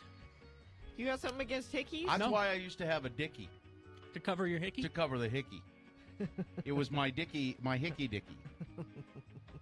I mentioned a dickie the other day, and I don't think anyone knew what I was talking about. I don't think anybody has them anymore. Dickie is now a clothing brand, and that's what it's known for. As a matter of fact, that's what I said. Somebody said to me, "Oh yeah, I love dickies. Their coats and their pants," and I went, "Yeah, no, I'm an never actual mind. dickie. Never mind. It's a fake shirt. Dickie was a fake sweater. Was it a fake shirt it's a or collar. Sweater? It's a fake sweater. Fake sweater. It was to make it look as though you were wearing a turtleneck under your vest or jacket or your shirt or whatever. Yeah, to make it look as though you were wearing a. It was really a stupid idea. It was a dumb idea. I had one, I think, for some reason. But they were everywhere. It seems like I knew everybody had one. Yeah. Nobody wore them, but everybody had one. It's a stupid idea. Well, turtlenecks are stupid unless you're the Gorton's fisherman. It's true. Maybe I'm going fishing later. Yeah, sure. No, you're not. You're going to be way too warm in that. You think? Yeah. You're dressed up for people today, aren't We're you? seeing people. Mm-hmm. I've never worn this sweater, and I thought, I'll wear that. Yeah, you'll be too warm. You'll be uncomfortable. Too late now. You're going to be sweating. It's going to be in your folds and everything. I don't have any folds. No, of course not. She's a lady. Yeah. I'm smooth top to bottom.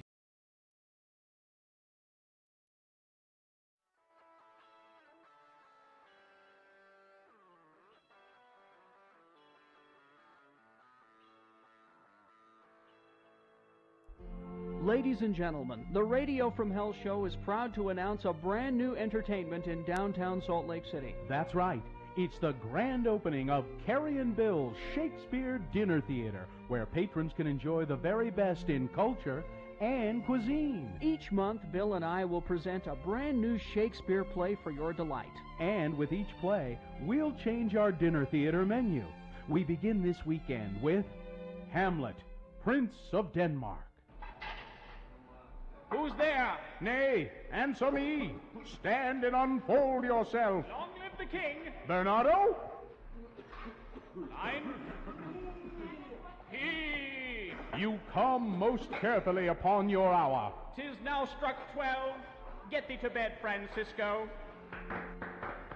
And with immortal lines like that from the Bard, you get your choice of Hamlet Hawaiian-style ham, a juicy ham steak with a pineapple ring, or the Polonius chicken pot pie. And what's even more fun, not only will Bill and I play most of the parts, but we'll be your waiters. In coming months, you'll delight to other great Shakespearean masterpieces. Like The Taming of the Shrew, with me as Petruchio and Bill as Catherine the Shrew.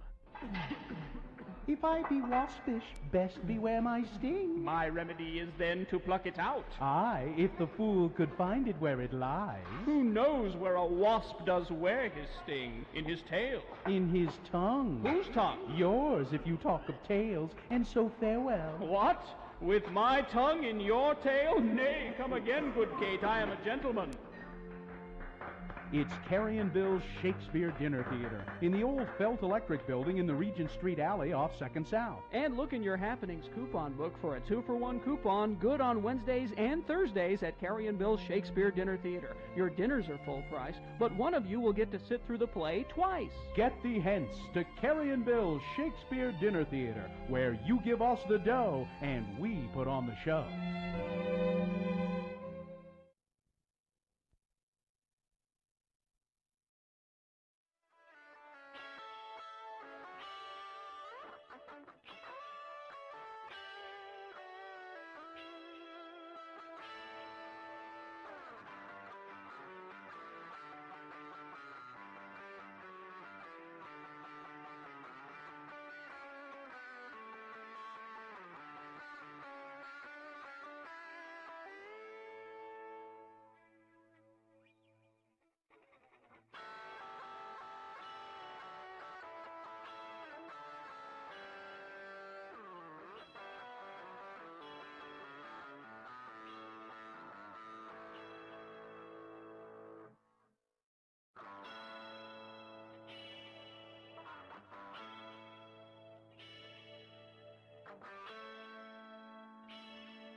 Stories if you go to x96.com/live. Who are those people? That's my family. That's It Joe and Festus and Jonesy and Mohammed. God, they're both getting so big. I know. So we thought, oh, Savannah, we've heard cool things about, and it's like 2 hours from Jacksonville. Okay, so we're he close. can do that. He's in the Navy. He can just take a ship up there. Sure. So we went to Jacksonville and had some great meals suggested by Carrie's wife, Sue. Did you find those places? Who's good at restaurant recommendations. He got rid of the mustache. Yes, he thank did God. shave. Festus Been shaved. begging him to shave Yes. for years. I said, did you do that just for me because we came to visit? One of the places we went to eat was the Old Pink House. The what? The Old Pink House in Okay. Savannah. And it's been around since 1771. Wow. And it is an old pink house. Delicious food there. I think I ate at a boarding house in Savannah, Mrs. Something's boarding house, where everybody sat at tables, communal tables, and they just brought out big dishes of food. It was great. And one of the other places we went, so we had a lot of good meals. Ooh, that looks good. But Mohammed, my youngest son, not the prophet, wanted to go to Waffle House. It's all right. Because it's the South. You're in the South. And there's a reason there are a lot of waffle. I mean, it's They're everywhere. They're open all night. And they're good. And they stay open through hurricanes. Oh, do they? They are the go-to place. They say if the Waffle House closes, things are really bad. So you put on your MAGA hat so you'd fit in. So we went to a Waffle House close to Savannah, and it was a nice Waffle House. It was clean. I've been in them. They're nice. They're okay. Not all of them. It was not. So we sit down, and our waitress, most of the people in the Waffle House, they've got the blue uniform on. Yeah. Our waitress had hot Barbie pink uniform. Okay. Impeccable. All right. She was gorgeous. Perfect makeup, perfect hair. Her name was Tawanda. And Mohammed, who's done some investigating about the Waffle House, he said she's an executive waitress. Like she's... He knew this. She's a special kind of waitress. Okay. Like not every Waffle House has a Tawanda. You have to... I don't know how many people you have to serve or what you have to do to get to... And so she comes up to take your order. And Mohammed said, I'll have, and if you go to x96.com/live, he said, I'll have the 2-egg breakfast, which is 2 eggs, 2 pieces of toast, hash browns, and bacon, and 2 waffles. And a huge amount of food. And Tawanda said, are you sure? She said, I have 4 boys, and I don't think they could eat all that. Are you sure? And she's a professional, she's an executive waitress. She's seen a lot. She's seen some hungry people come in. And Mohammed said, no, I can do... If you go to x96.com/live, he ate all of that. He ate all of that? Mm. Good Lord. I could eat that. You could eat all of that in one sitting? Yeah. Yes. So that was Tawanda. And I'd still have room for pie. Barbie hot pink executive waitress. Clean, nice Waffle House. A couple days later, Mohammed enjoyed that breakfast so much, he's like, can we go to another Waffle House? This was not in a great part of town, this one. Oh, okay. We had another waitress named Tawanda. No. Different Waffle House. It's a requirement. Is it a title? They all have to have one. They all have to have one waitress named Tawanda. And Jonesy said, I can't do Waffle House twice. I can't do it. So next door was a Starbucks. And I said, well, Jonesy and I can go to Starbucks and the boys can go to Waffle House. And I have never had this happen in a Starbucks before. There are more Waffle Houses than Starbucks. Yeah. Yes. In the South. Of course. We walked in the door, and there were 75 people in the Starbucks. So we waited in line. We get up to the front of the line, and the woman behind the counter said, we're only doing black coffee. What? Why is that? Did they run out? We are so backed up. We're 45 minutes behind on any drink other. Ridiculous. What was going on? Than black coffee. So you stood in line for a while only to find that out? Yeah, I mean that's ridiculous. We didn't. Yeah, they should have shouted told out us at the beginning, right? Yeah, they should have somewhere along the line, walked down the line and said, by the way. Yeah, no, we waited the whole time, and So we left there and went back to the Waffle House where Tawanda was. But and the Waffle House also, it's required that they have one waiter in every Waffle House named Albert. But Waffle House is kind of cool. I mean, I know you've been to one. I've been in bunches of them. But you're practically sitting in the kitchen. Mm-hmm. Like the waitress doesn't leave the kitchen. Your booth just backs right up to the kitchen, and they just sort of turn around and here you go. Yeah, take your order. Here you are, honey. Yeah. I've always had a perfectly fine experience at the Waffle House. Have you seen the Waffle House sketch, though, from the Saturday Night Live? I don't know. I don't think so. One just recently? I would put that, Carrie, correct me if I'm wrong, I would put that in my top 10 Saturday Night Live sketches of all time. Top 10? Well, why would you be wrong if that's where you want to put it? I mean, That's it's your not list, saying yeah. a lot. I mean, It is. And it was just recently. It Who was with the Jenna Ortega. Jenna Ortega. It is, and you have to watch it all the way to the end because the payoff is. That's the payoff. I'll look for it. I'll actually see if I can post it for you. I found the boarding house that I ate at years ago, Mrs. Wilkes Boarding House. Mrs. Wilkes. In Savannah, Georgia. I'm Mrs. Wilkes. It's an actual boarding house. There are people who live there. Who board there? Who board there and then come down to have lunch, and then you line up, let the general public in and fill in the tables. We ate at a place called 1790. Everything there's from the 1700s. Savannah is one of the oldest cities. Yeah. Mm-hmm. And it's on the ghost tours. So there's crowds of people walking by, and there's a million ghost tours in Savannah. But we actually went to eat inside there, and on the menu it has the story of all the ghost stories. Mm-hmm. There's a woman there whose sailor left her, and she jumped out of the window to go after him. And then there's another ghost where it's a little boy who likes to leave. I thought of you, Billy. Likes to leave dimes around. Uh-huh. The dime ghost. And it has to be the ghost. Yeah. It can't be There's just people leaving dimes Carrie, around. there are dishes that are moved. I get tired of your skepticism sometimes. I know. It's frightening, isn't it? But Festus just quickly wanted me to tell all the friends of the program he misses you and he loves you, and he still listens, and he's out there.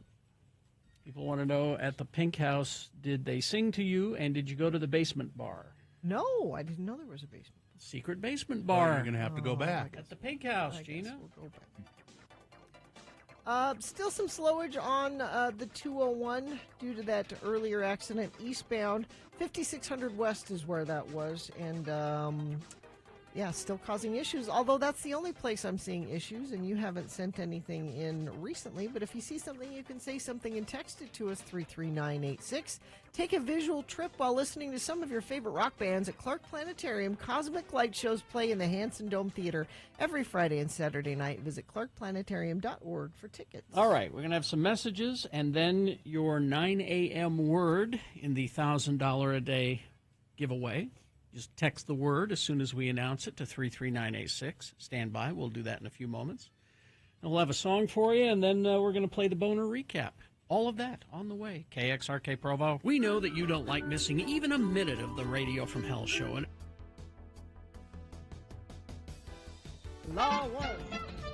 the excitement has been building all morning, and anticipation is high. The house lights will soon be dimmed, and the stage lights will illuminate the game show stage as we begin to play Beat Gina. I'm professional announcer Johnny Ola. Yes. You know, more doctors smoke Camels than any other cigarette, and that's not a guess, not just a trend, but an actual fact based on the statements of doctors themselves to 3 nationally known independent research organizations. Every doctor in private practice from Maine to California, family physicians, surgeons, specialists, doctors in every field was asked, what cigarette do you smoke? You see, doctors smoke for pleasure, just like the rest of us. They appreciate, just as you, a mildness that's cool and easy on the throat. Yes. And they named Camels, more of them named Camels, as a matter of fact, than any other brand. Next time you buy cigarettes, buy Camels. And when doctors from coast to coast were asked, who's your favorite game show host? The answer was overwhelming. Almost every single one of them named the host that's cool and easy on the eyes, Carrie Jackson. Oh, thank you, Johnny. You're welcome. Johnny Ola, professional game show announcer. You all right? Oh, the throat's a little raw. All right. Well, the randomizer has picked a contestant. Valerie is here. Hello, Valerie. Hello. All right, Valerie, we're going to toss a coin to see who goes first. It will give you an advantage in the game if you win the toss. Heads or tails? Tell me. Heads. Coin toss app says heads, Gina. Speaking of heads, you are one step closer to winning those tickets to see Dirty Heads. They're coming to Island Glow this upcoming June 17th. All right, there you go. We'll let you have the first question then, Valerie. If you answer it correctly, you get the point. If not, I will allow Gina to answer that question correctly, and she will steal the point away from you, probably, because it's AC/DC trivia. And if you win, Valerie, you get those tickets. If not, what are you prepared to do in Gina's name? I'll donate $50 to the Humane Society. That would be great. At that. Okay. All right. First question is for Valerie. It's Angus Young's birthday today, so AC/DC trivia is the subject. Here we go. First question for Valerie. AC/DC won an award for selling 10 million copies of which album? Is it 1, Rivers of Brown? Is it 2, Highway to Hell? 3, Back in Black? Or 4, The Government Totally Sucks?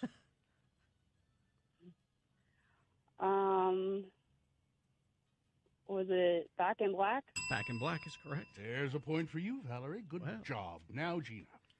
Gina. Yes. Let's see here. Oh, here we go. Which AC/DC album was the last to feature the late Bon Scott? Oh. Was it 1, Flutes and Trombones, 2, High Voltage, 3, Highway to Hell, or 4, Simply Jazz? Highway to Hell. Highway to Hell is correct. It's 1-1. All right. Valerie's turn. Valerie. Which AC/DC song tells of the woman who's working double time on the seduction line? Is it 1, Beazle Boss, 2, You Shook Me All Night Long, 3, Dirty Deeds Done Dirt Cheap, or 4, Women Time?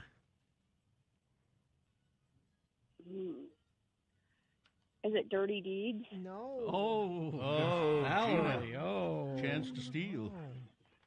You shook me all night long. I purposely gave Valerie the easy I know one. you did. All right. Yeah, that was mean. That was mean. I trying to help you. All right. It's 2-1 in favor of Gina, and Gina controls the question, so she could win with this answer. All right. Put your shoes on, Valerie. Yeah, I would say. Here we go. Get out your checkbook. Here we go. 42, 39, 56. Were whose measurements? Were whose measurements according to the 1977 AC/DC tune? Was it 1, Mrs. Satan, 2, Rosie, 3, Josie, or 4, Gwyneth? That is a whole lot of Rosie. Oh, that was... And Gina wins the game. We kind of predicted that would happen. Yeah. Oh, Valerie. You seem like a nice person, Valerie. Does she? It's not really fair, really. No, this was not a fair contest. No. I feel bad about this. Even though I beat you, I'm going to go ahead and give you those tickets anyway to see Dirty Heads on June 17th. There you go, Valerie. Nice, huh? Hang on the line, and somebody will tell you how to collect your tickets. Yeah, You're welcome. hang on. Listen, you know how they say smoke them if you got them? Yes. Well, I got them, and I'm going to go smoke them. Do it.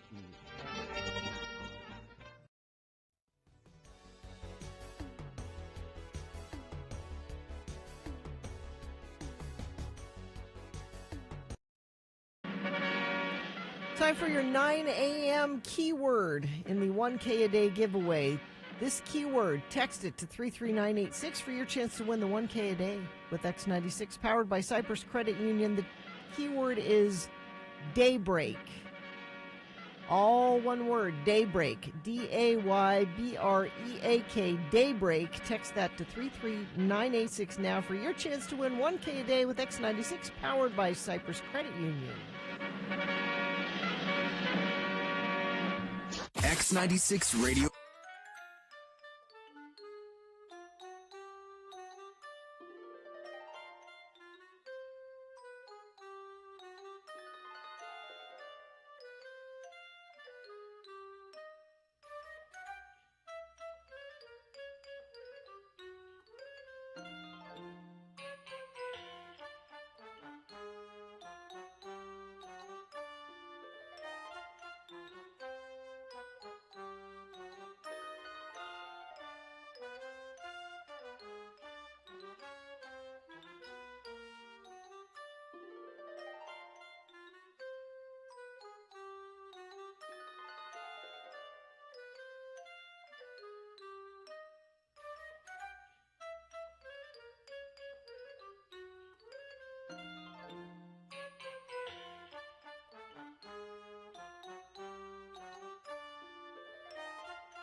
We got a minute.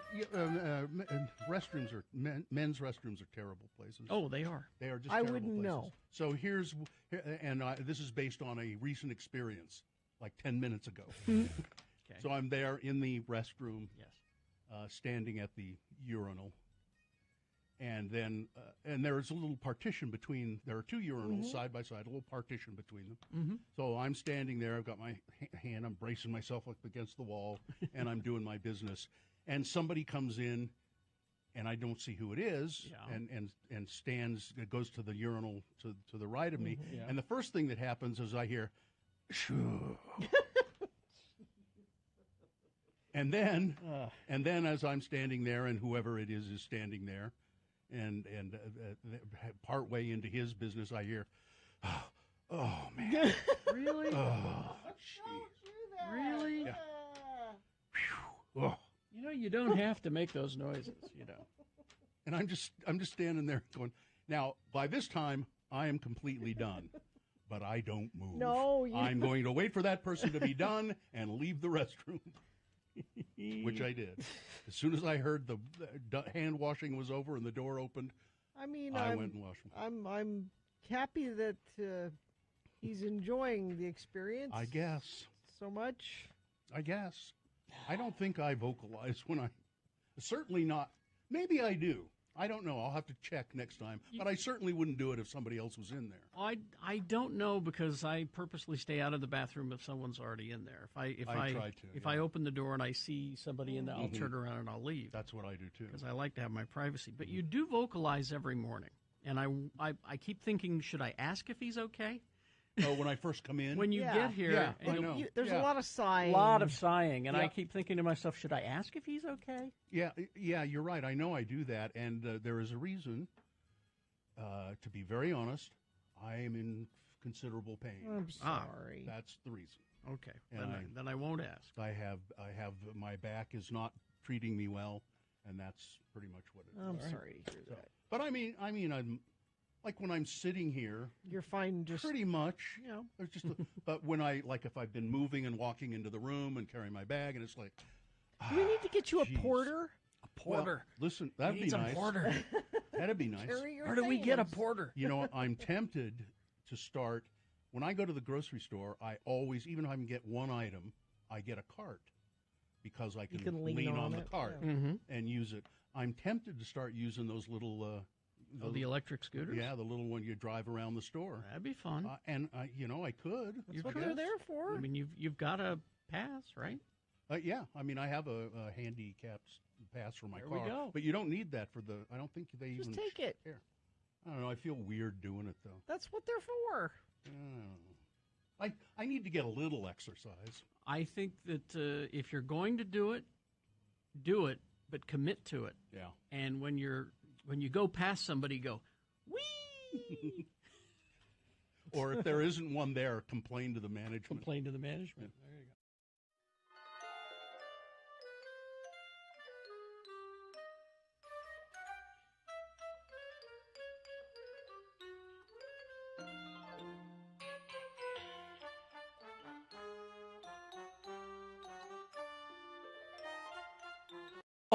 Can you guess? Tuesday, August 8th, USANA Amphitheater. Foo Fighters in town. General on sale for tickets is this Friday at 10 a.m. I've seen them twice. I can't wait to see them again. You going to go to this show? Of course. All right. You just do rewatch everything, don't you? Tickets on sale Friday. Friday, yeah, 10 a.m. Okay. All right. Well, it's time for more concert tickets anyway. It is time for the Boner Recap. Yeah. Do we have a contestant? Alex is here. Hi, Alex. How are you? Hi, good. Good, Alex. We're going to have you tell us who won the Boner voting today. I'll recap the three candidates for you, and if you tell us who won, you get a nice prize. What is that, Gina? Tickets to see Fall Out Boy. They're coming Friday, July 7th with Bring Me the Horizon. You can find out more about that show at x96.com. Are you ready to do this, Alex? Ready. Okay, here we go. Boner candidate number one today, Mr. Goo's Chicken Death Revenge. It's a man in China jailed for scaring his neighbor's chickens, literally scaring them to death. 1,000 chickens because they were having a feud, he and his neighbor, Mr. Zhong, I believe his name was. That was number one. Number two, well, you know how kids are. They'll just focus on the sex stuff.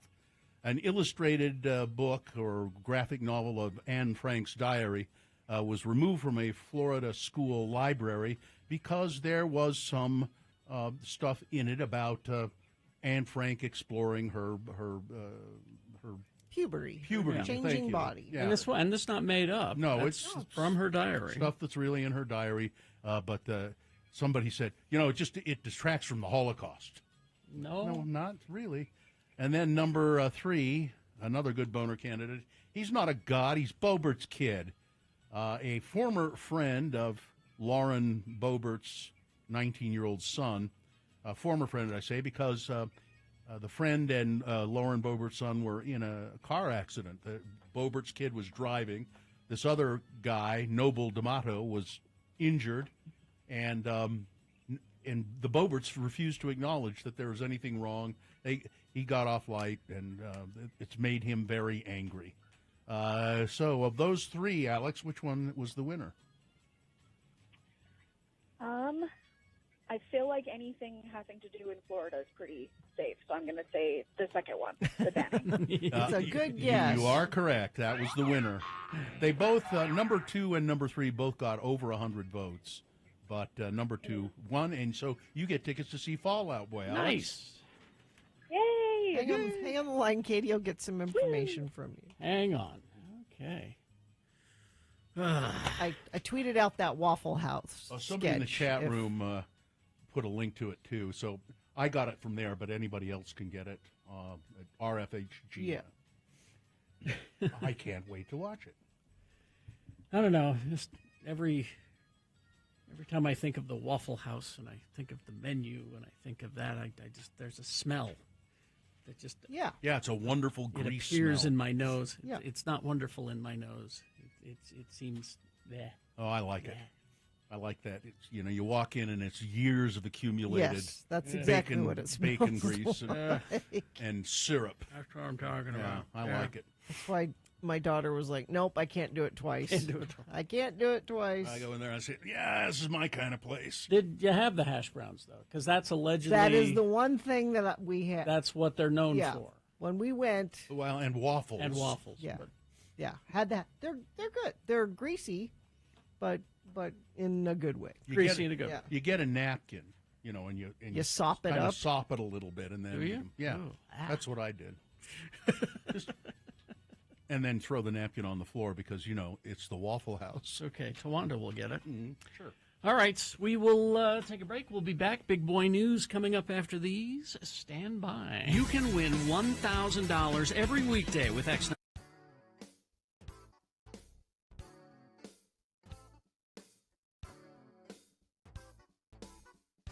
I'm just still, again, I'm surprised that that one won. Yeah. Because the baby goat was egregious, and it was a cute goat. It pulls at the heartstrings, but number one he's a monster. Goats are adorable. I like watching videos of the little baby goats in pajamas jumping around. Yeah. But don't look at their eyes too closely. They go crosswise. They got creepy eyes. That's why people think they're satanic. Yeah. I was walking through my neighborhood once. Oh, this has been several years ago now, and for some reason, somebody had two baby goats in their front yard, and we stopped and kind of played with them, and what they liked to do the most was butt you. Mm-hmm. Oh yeah, they with their heads. They were all into that, and I mean these were just little, by the size of a dog. Oh yeah, little baby goats. They were cute as hell, but would you knock it off? Jeez. Oh, they don't stop at all. Me and my wife were visiting her parents in Vernal recently, and they had some friends who recently had baby goats, which are just kids, right? Well, and that's what they call them. Yeah, yes. they were doing the same thing. They were they didn't go above my knee, but they just kept running into my shin. They were nipping on every little edge of my clothes, and they're adorable as hell, though. Now, I've never been around fainting goats. But a salesperson who used to work with us, Pam, had fainting goats. She had some. And I never, she lives up in the Park City area, and I never got to see them. But, they actually, when if you make a noise or come at them, they faint. Or say a swear. Maybe if you use... Oh, that's different. That's a pearl-clutching goat. That's a different one. Yeah. That's mostly the legislature. The outrage goat. Yes. Yeah. But I think that's just so interesting that and I guess it's a response of they like playing dead. Well, you won't do anything to me if I play dead. Oh, so they're not actually fainting. They are kind of. They're feigning the fainting. Well, no. They actually do kind of black out. Go to YouTube and look up fainting goats. And you'll see what we're talking about. It's very odd. I'll spend the rest of the show doing this. And I don't think they get very big, do they? Aren't they? I don't think so. I think they're small. Yeah. They're a smaller breed of goat. But goats, they do have creepy eyes. Yeah. Very creepy. It's the eyes. And they can be pretty nasty too. Pretty mean. Oh, they can be mean, yeah. Mm-hmm. Looking at a best of fainting goats compilation. Oh, it's wonderful, isn't it? Mashup. Yeah. Somebody in the chat room just put a GIF of one in there now. There's a big goat scaring a small herd of the little goats. Oh. And the little goats, most of them just drop. Oh, I see. So funny. I see. It's the little brother tactic where you lay down on the ground and you're like, you won't hit me if I'm here. Boom. They do. They just drop. Boom. It's quite amusing. Evil eyes, though. And I think Pam said it's really not nice to. No. You can make them do it, but you shouldn't. Julie says their muscles seize up. Mm. So I guess they get so scared they just go. That one looks pretty stiff when he falls down. Their legs are stiff and their back is arched, like they can't move, obviously. But pearl clutching goats are part of Nanny Nation. Ah, there you go. Nanny goats. I got it. See. That's pretty good. Thank you, Texter. That's good.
And a Pinuendo now, brought to you by... Apply now at Lyft Credit for $500 to $5,000 in just 5 minutes at a rate much lower than payday loans. You could even qualify for instant funding. Go to liftcredit.com. That's liftcredit.com. San Antonio Spurs head coach Greg Popovich. Love him. Didn't just talk about basketball ahead of the team's final game of the season. He also took a moment to criticize Republicans by name for their response to the March 27th shooting at a school in Nashville, Tennessee. 3 children, 3 staff members killed when a person opened fire at the Covenant School. Quote, Lindsey Graham or Jim Jordan, whomever of them have kids, nieces or nephews or grandkids, can they imagine that happening to theirs, Popovich said. The outspoken coach then referred to comments made by other Republican lawmakers following the shooting, including Tennessee Governor Bill Lee, who said he was, quote, monitoring the situation. What are you monitoring? They're dead. Children, they're dead, Popovich said. The Spurs head coach said this issue is personal to him. He says he picks up his grandchildren from school when he's not traveling, and on the way, it goes through my mind, I hope they're going to be okay. Most Republicans have refused to blame guns for mass shootings. Following the shooting in Nashville, Governor Lee proposed having armed security guards at every school in Tennessee, providing grants to public and private schools for security, and doubling the funding for school-based mental health resources. He made no mention of immediately implementing any kind of gun control laws. Popovich said defending the Second Amendment in the name of freedom is a joke when children are dying at school. Is it freedom for kids to go to school and try to socialize and try to learn and be scared to death that they might die that day? Popovich asked. He's has a history of being outspoken, and he's also an exceptionally intelligent human being who happens to be also a fantastic basketball coach. ABBA's long-term guitarist Lasse Wallander died at the age of 70. Wallander played guitar on many of ABBA's most well-known songs, including, he toured with the band for years and years and helped create the Mamma Mia soundtrack. Passed away on Friday after being diagnosed with cancer, according to a statement from his family on Facebook. Bob Odenkirk. Bob Odenkirk. Rumors are swirling last fall that Odenkirk was on the wish list for the Marvel Cinematic Universe. He's not said Carrie anything seems about confused by that. I don't know. Yeah. Well, the internet can wish all it likes, you know. He's remained quiet about it. Instead of doing some hardcore MCU training, he instead started a DIY remake of The Room, which is arguably even better. Oh, The Room, that's that notoriously Oh, hi, Mark. Weird movie, bad movie. I don't understand why he's doing that, but I'll wait and see what he's got. The actor's been experimenting with more physical roles. It would have made sense for him to maybe go into a superhero movie, but he recently spoke to The Independent where he gave his thoughts on the ever-expanding Marvel universe. As it turns out, he doesn't feel like he'd really fit in with the rest of the superhero crew. I always like to keep things. He could be a S.H.I.E.L.D. guy. Couldn't he be a S.H.I.E.L.D. guy? He says, I always like to keep things grounded, relatable and smaller. He said, referencing his non-superhero roles in Lucky Hank and Better Call Saul. But when it comes to enlisting in the Marvel Universe, he doesn't think it's for him. I just don't think I'm built for that world. I'm built for characters that make you feel like, that guy could live next door to me. And you don't really feel that with the Marvel superheroes. Like, hey, that guy could live next door to me. He says he doesn't feel the need to rub elbows with Captain America. He says he'd like to do some more action roles, though, like, what was it called? Nobody. He'd like to do some more of that. There was in talks for Nobody, too. Mike Rutherford is Genesis. Mike and the Mechanic. He's the Mike of Mike and the Mechanics. He has described the Genesis final show as both bizarre and emotional in a new interview. Speaking to Classic Rock magazine, Rutherford reflected on the band's last live gig, which took place at London's O2 Arena March 26, 2022. He said when he looked down at the set list and saw that there were only a handful of songs left to play, he started to feel emotional about it. He continued, it was nice afterwards when everybody, including Peter Gabriel and Richard McPhail, their tour manager from the 70s, were together in the dressing room. Oh, that Genesis. Yeah. Okay, all right. Apart from that, we kept backstage closed off. But the actual show felt bizarre. It was kind of, okay, I guess this is it. It's it. That's it. He said He said the last tour was a joy. I don't know. I heard other things, that Phil Collins was not. Well, he was Phil Collins. Yeah. So anyway, there you go. Metallica, I think this is kind of fascinating, are searching for marching bands to cover their classic songs. Love it. They're going to have a contest. They're offering up over $150,000 in prizes for the best covers, and will choose the winners themselves. Marching bands looking to enter the competition will actually get free access to a library of marching band charts for songs including Enter Sandman, Creeping Death, For Whom the Bell Tolls, and even some new cuts from Metallica's upcoming album, 72 Seasons. Competition is open to both high school and college marching bands. Professional judges will narrow down the high school and college entries. Metallica ultimately will make the final decision. Metallica fans will also be given a chance to vote for their favorite covers. Collegiate division. Here's Enter Sandman.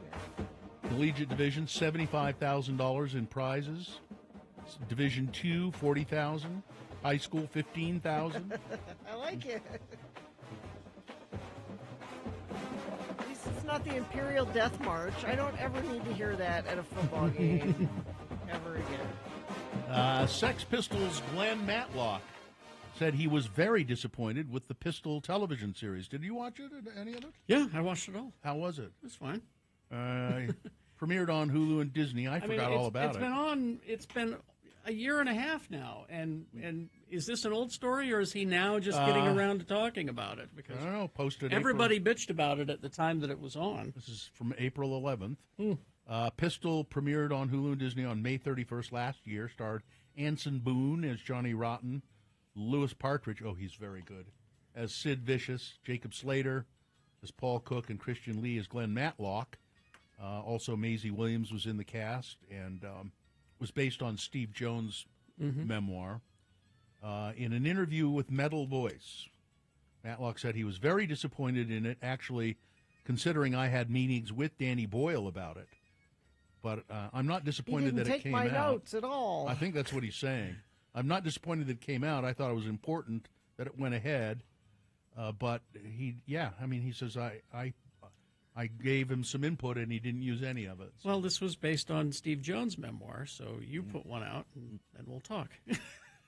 Let's see. How about Kellogg's launching a new cereal? Yes. Kellogg's teaming up with the animated kids TV show Miraculous, Tales of Ladybug and Cat Noir, for the introduction of a new macaroon-flavored Kellogg's Miraculous cereal. It sounds delicious. Kellogg's Miraculous cereal features sweet strawberry-flavored pink and purple cereal pieces with white marshmallows. Where's the new offering represents Kellogg's first-ever macaron-flavored cereal. You can find Kellogg's Miraculous cereal at retailers nationwide starting this month. And Carrie, you're our cereal specialist. So well, I just need to find it. I also hear rumors of a strawberry frosted flakes out there. Ooh, I haven't seen that. That sounds good. Yeah, I've heard that rumor. I need to. Apparently, it's at Walmart, but I don't go to Walmart, so hopefully. This one is it just says at retailers nationwide. So the thing is about the strawberry frosted flakes. Pink Panther cereal a long time ago. Right. That was strawberry frosted flakes. I remember that. What is going on and here? is the flake strawberry or is the frosting strawberry? The frosting. These are two different things. The frosting is I don't think the flake is strawberry flavored. It's the frosting. It would be difficult to make a strawberry flavored flake, I think. They could do it. I used to love Frosted Flakes, though. They were great. Mm-hmm. They were what? They were great. Thank you. All right. Well, they were. They still are. I haven't had them for years. That was what's his name too, wasn't it? For Thurl Ravenscroft. Thurl Ravenscroft. Yeah. There's a Minecraft Frosted Flakes with little marshmallows in it. But I'll try this miraculous one. Yeah. I'll try them all. I don't know anything. Do you know that show, the kid show, Miraculous Tales of Ladybug and Cat Noir? I'm not familiar with the cartoon, but the cereal sounds wonderful. Macaron flavored. Weather. Carrie is doubtful it will reach 80 degrees today. I think we can do it, everybody. Well, maybe out by the airport. Not where you are. Not where I'm at. It'll be 78 where I'm at. Go sit in the sun and see. It is a good day for that, actually. Tomorrow, 73. Thursday, things may be a little different. Chance of showers, 50% chance, and much cooler. Only high of 49 on Thursday. All right. Thank you. Listen to Radio from Hell at Home when you first wake up. Just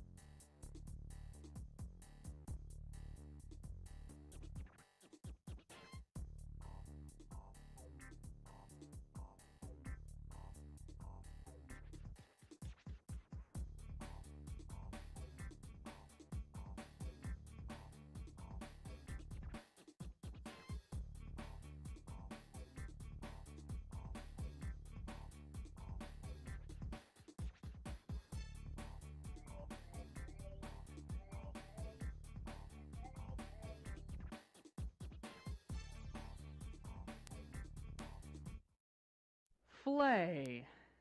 Flay. Spell it with me now. F-L-A-Y. And now we'll use it in some dialogue as LeVar and LeGrand have gone to the food court at the mall for lunch. Again, the word is flay. Oh, I am full. That was a mighty good meal, LeVar. Pretty good. Hey, you think that me having a large order of chili cheese fries at the A&W was good for me? Well, I don't know if it's good for you or bad for you, but you eating them is bad for me. What? I mean, we're going to have to drive home with the windows of the pickup rolled down for sure. What a smell. Sorry. Well, I wonder if them fries was good for Mart. I'm kind of getting chest painy since I ate them. Probably just some big old gas bubble trapped near your left ventricle. You know, you should have what I had for lunch. A hard, healthy sandwich from Chick-fil-A. Oh. Eating them fries was worse for you than eating a big old hunk of filet mignon. All that fry grease is going to go right to your arteries. Oh, hey, how come they call a filet mignon a filet mignon? I don't know. I guess because it's a flame-broiled piece of meat that is so thick and heavy that when you eat it, you get sleepy and start to yawn. Therefore, i.e. and etc., a filet mignon. Oh, filet mignon. Yeah, filet mignon. Ooh, looky here. Here's a blood pressure machine here to the drugstore in the mall. Let's see. Let's pop in a quarter, and I'll check my blood pressure. See if them fries has pushed it up any. All right, go ahead. I'm sort of not feeling too good. Put the quarter in there, then. Go. You have to squeeze your forearm a little. You must be absolutely still, but relaxed during the test. What's it mean? It's going to squeeze your arm there. What's it doing now? It's like clamped down on me like some kind of ferocious animal. I don't know. Oh, my God, what's this flashing light mean? I don't know, but I think it's flashing real fast. It feels like my heart is starting to speed up really fast. You don't look so good, LeGrand. I'm feeling kind of weak and pale, like. What? You're pale. You're drooling. What's wrong with you? I'm not feeling too well. Get my arm out of here. I can't get your arm out. It's stuck on there. Can't take this anymore. It's squeezed my arm too hard. I'm feeling faint. Everything's going kind of black.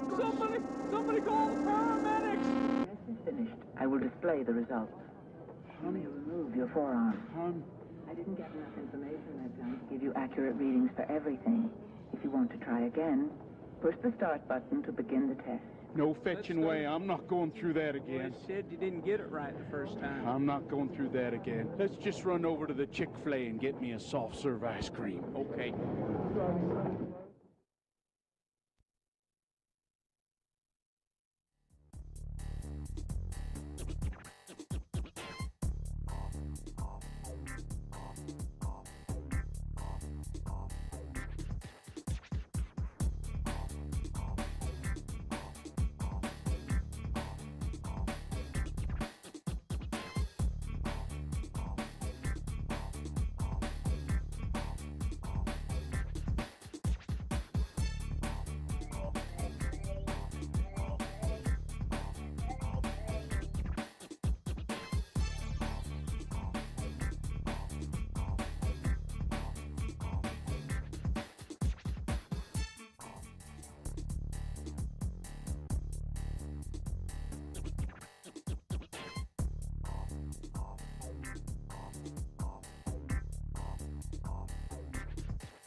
Oh, Salt Lake Farmers Market, slcfarmersmarket.org. Yeah, it's the winter market still going on, I think through the end of the month, isn't it? I think might be this week. Winter market at the Gateway, 10 a.m. to 2 p.m. Saturday. You know what? I'm going to go to slcfarmersmarket.org. Okay. And take a look and see. Yeah, it's at the Gateway at the Olympic Plaza. About 60 vendors or so with fresh produce, locally baked goods, and meat, sausage, all of that kind of stuff. This is the last week. Oh. So take advantage of the winter market this Saturday, 10 a.m. to 2 p.m. At the Gateway. Excellent. And then you'll start gearing up, of course, for the other farmers market. Yes. But the winter market, it's a great thing to have, and we're lucky to have these in Salt Lake City. So it's 10 a.m. to 2 p.m. at the Gateway. If you want to find out where all the vendors are and what's available, just go to slcfarmersmarket.org. All right, thank you. Let's see, 9:36. Oh man, you all right? Yeah, I was. I've been dreaming all morning of going home and making ham salad. So you've got the leftover Easter ham. Yeah, and I don't have ham salad very often because I don't have ham. So I'm going to get some sweet pickle relish.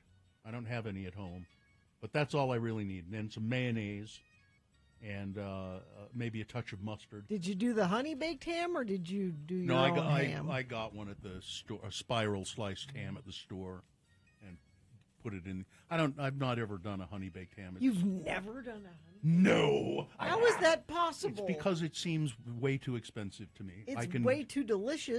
But I can make a delicious ham at home. Yeah, but with it's all done half the price already. What you just put it in the oven. It's not much to it. Just heat it up. It's cooked already. Mm-hmm. You can take it right out of the package and put it on if you want a cold ham. Just put it on the. So when you buy it at the honey baked ham store, is it hot? It can be, and they say you can either eat it room temperature. You could take it out, take it home yourself and heat it up. Yeah, it's just the same thing, It's so good though. The one at the Costco's, the Kirkland one, is actually quite good. But just heat it up. Anyway, I'm going to make ham salad. I'm excited. But I was looking up ham salad recipes just to make sure I remembered how to do it. Not that much to it. And there was a video before the recipe. An ad to help. A commercial. Yeah, a commercial, and it was about some kind of thing that you take to get rid of poop in your intestines. What? And they had little little animated poops, and I'm thinking, what kind of a thing is this to put before a recipe or to show you about food? It's because you talk about poop all the time. Huh? The algorithm. What? It has nothing to do with that. The algorithm got you, Bill. It had nothing to do with an algorithm. What? It was just the ad that was embedded. And I don't talk about poop all the time. On top of your erroneous assumption. Wait, I want to see if I Google it right now, if I get the same ad. I don't remember if it. Let me look it up. Well, now, when you say ham salad, yeah, do you mean like a chicken salad but with ham? Yeah. Okay. It's essentially so you use it on a sandwich, or I like to just put it on crackers. So it's almost like a deviled ham kind of. Kind of, yeah. All right, okay. Let's see. It wasn't the ham salad. It was how to prepare a spiral cut ham. I just wanted to make sure I had the right temperature and stuff. To prepare a spiral cut ham. A spiral. It's just the commercials that come up are just, they rotate them through. Oh no, they hear you. They listen, Bill. And there are any number of videos about and I don't remember which one it was. Well, that's the hard thing. Yeah, there was it like Delish? Maybe. I remember looking at Delish, but there are like 30 videos of, and they all. It's weird because they're all the same. It's like, yeah, I do that. You put a foil. See, I'm getting a Pantene ad. Pantene. What's Pantene? What's Pantene? It's the shampoo. Oh, shampoo. Yeah. So it just depends on. Gina, why don't you go through all of those videos? Let's see. But I just thought it was a weird thing to have on a. So we were a food. Did you have video. the sound up? No. Because the audio may have said, "You'll need this later." Yeah, maybe. No, I didn't have the sound. So we were trying to think of what to do with our leftover ham. Yes. And I follow this Instagram account called Brunch with Babs. Mm-hmm. Babs DeLay? No. Oh, okay. And she makes this thing where she takes Pillsbury crescent rolls. Mm-hmm. You guys will like this. Okay. She chops up the ham. Mm-hmm. Okay. She puts a piece of Swiss cheese on each roll after she rolls it out. I don't like the cheese part, but she chops up the ham. Oh, I've made this. And then makes a little ham and cheese roll. Nice. But when she puts it in the baking dish, she drizzles it with Yeah. Dijon mustard. Oh. Doesn't that sound good? Here, I did something like that just recently with ham and Swiss cheese, and then I did some beef and cheddar, and I got King's Hawaiian rolls. Oh, yeah. And I put the meat and the cheese on the King's Hawaiian rolls, put it in a baking dish, and then you drizzle it with this, it's like butter and brown sugar and something else. And then you put it in the oven and bake them for 30 minutes. And you get this hot, gooey, sweet, delicious little slider sandwich. They were delicious. Now back to sprinkle poppy seeds on back to the video search. Yeah. The texter has nailed this. Yeah. Gina got a shampoo ad, and Bill got a real poo. A real poo ad. So Yeah.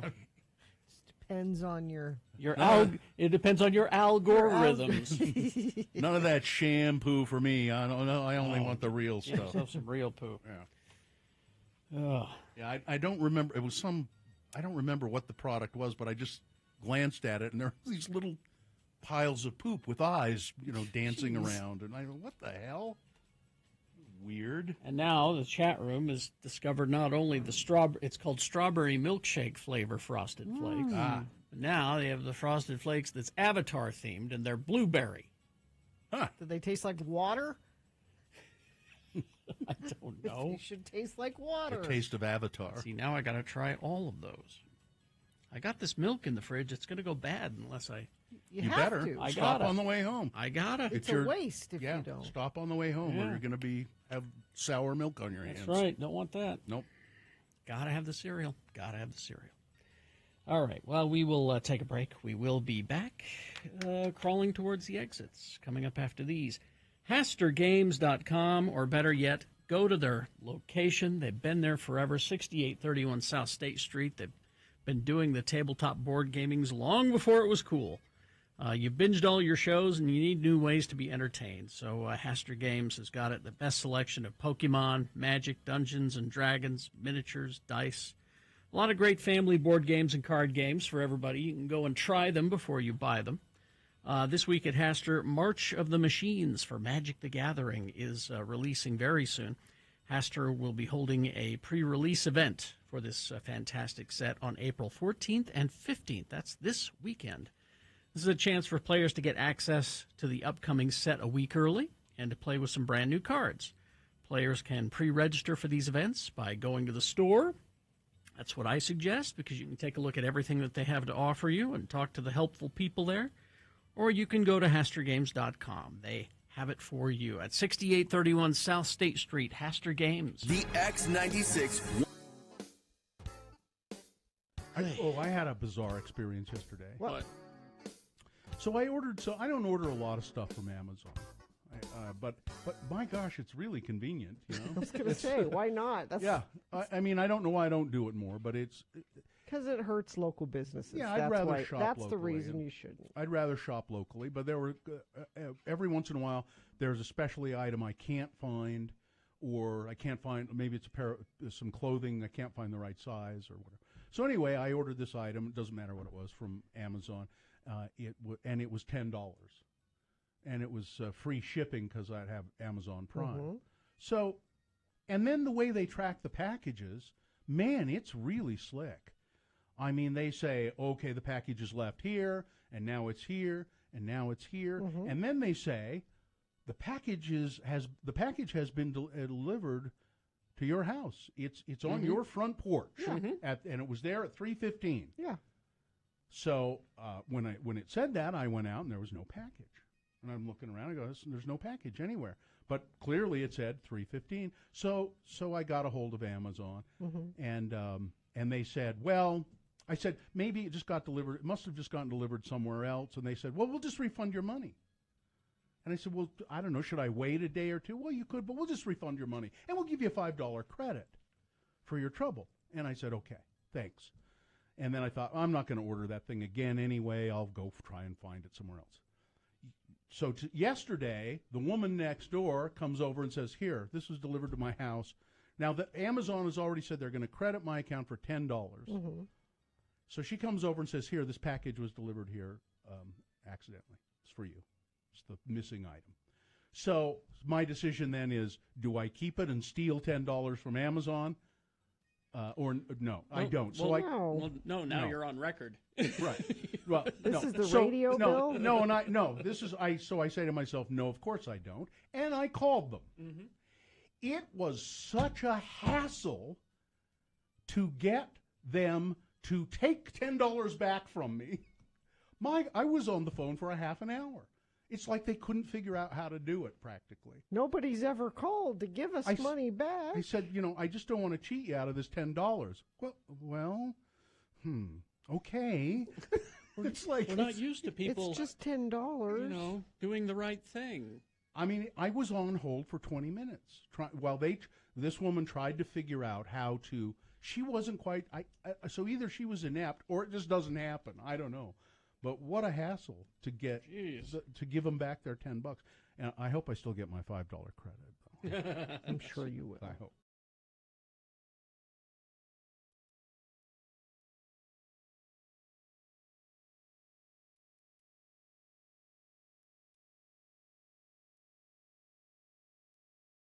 I found a website that people will really like, I think, and I'll get to that in just a second, but because it has to do with bugs.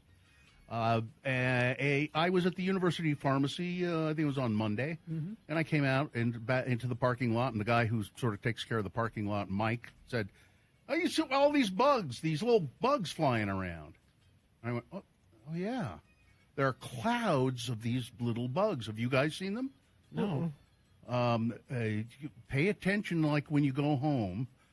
And I saw it, and then I went home, and there were clouds of them all around my yard. They're following you. No, they're not. They're just everywhere. And I thought, what the hell is this? And so we did a little research, and actually Uncle Todd found out what they were. These little nightmares are blue ash aphids, usually prevalent in the Pacific Northwest. Nobody is sure how they ended up this far south, but they're here until the first deep freeze. Unfortunately, because there are so many, that means they're going to lay eggs by the millions in the trees, and we're going to have them next spring. And so I did a little more research looking them up, and indeed they are in the past they have been confined pretty much to the Pacific Northwest, up in Seattle, Oregon, around the Spokane area, and there are numerous news articles about them. Okay. How people are just, they're just annoying. They look like a fly you would use for fly fishing. Yeah, kind of. And they're blue ash aphids, blue ash aphids. You call them. Yeah, blue ash aphids. They have furry butts, kind of. Sure. And so I thought I wanted to do more research. I'm looking up, and I'll bet some people are listening right now. You know what we're talking about, these clouds of, just watch for, it's sort of almost not noticeable, and if you're not paying attention, and then all of a sudden you realize there are thousands of them around. And so I went to this website that I found, and I would advise you all to look it up because it's great, insectidentification.org. And it says there are over 1 million identified species of insects and spiders in the world, with many more still awaiting discovery.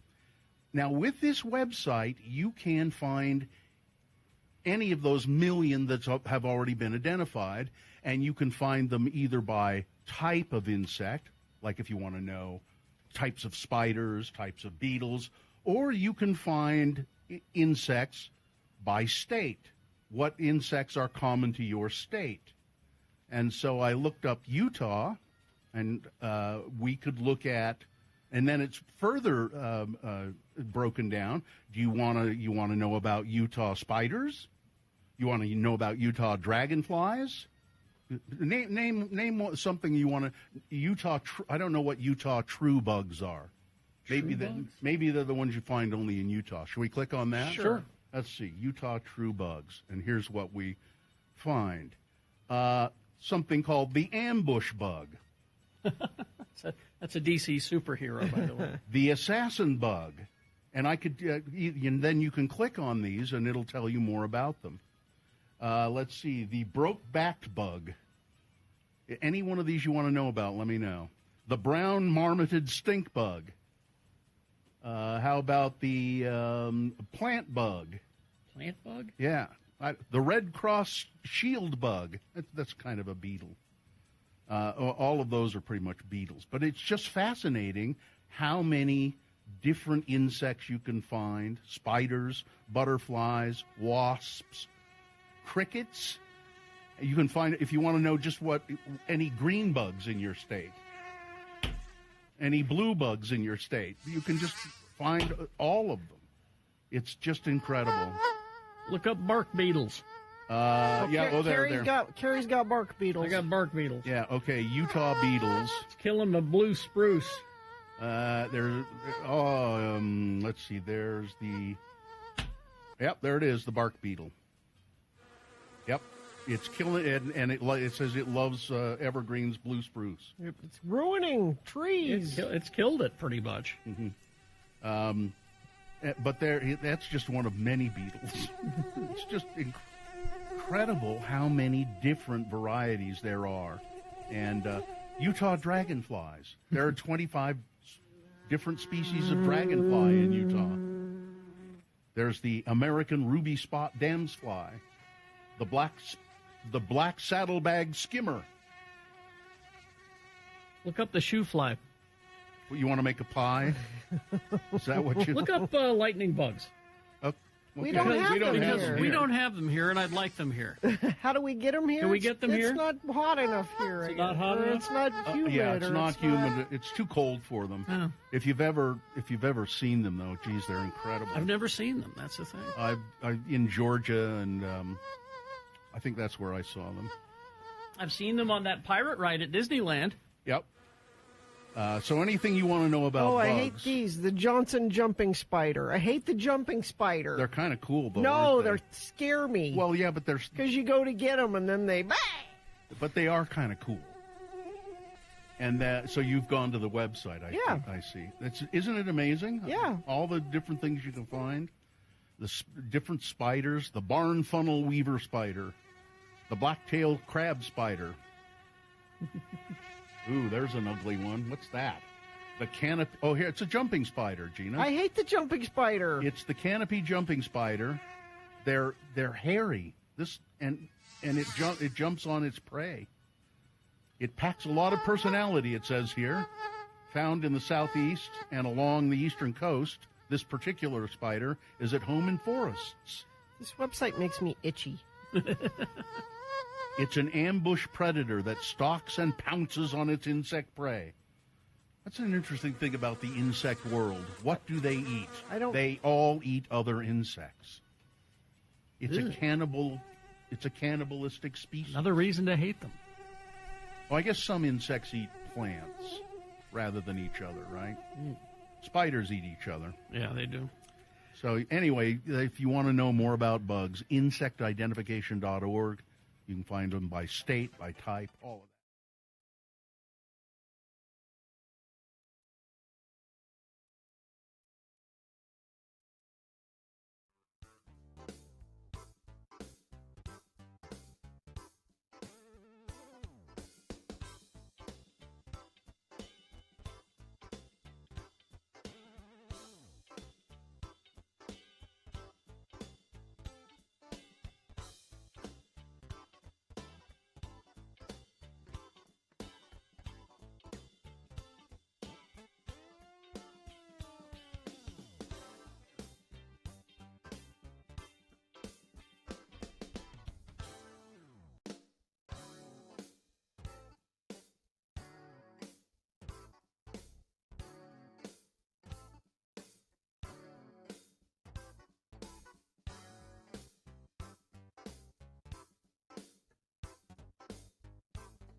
doing a Prince song.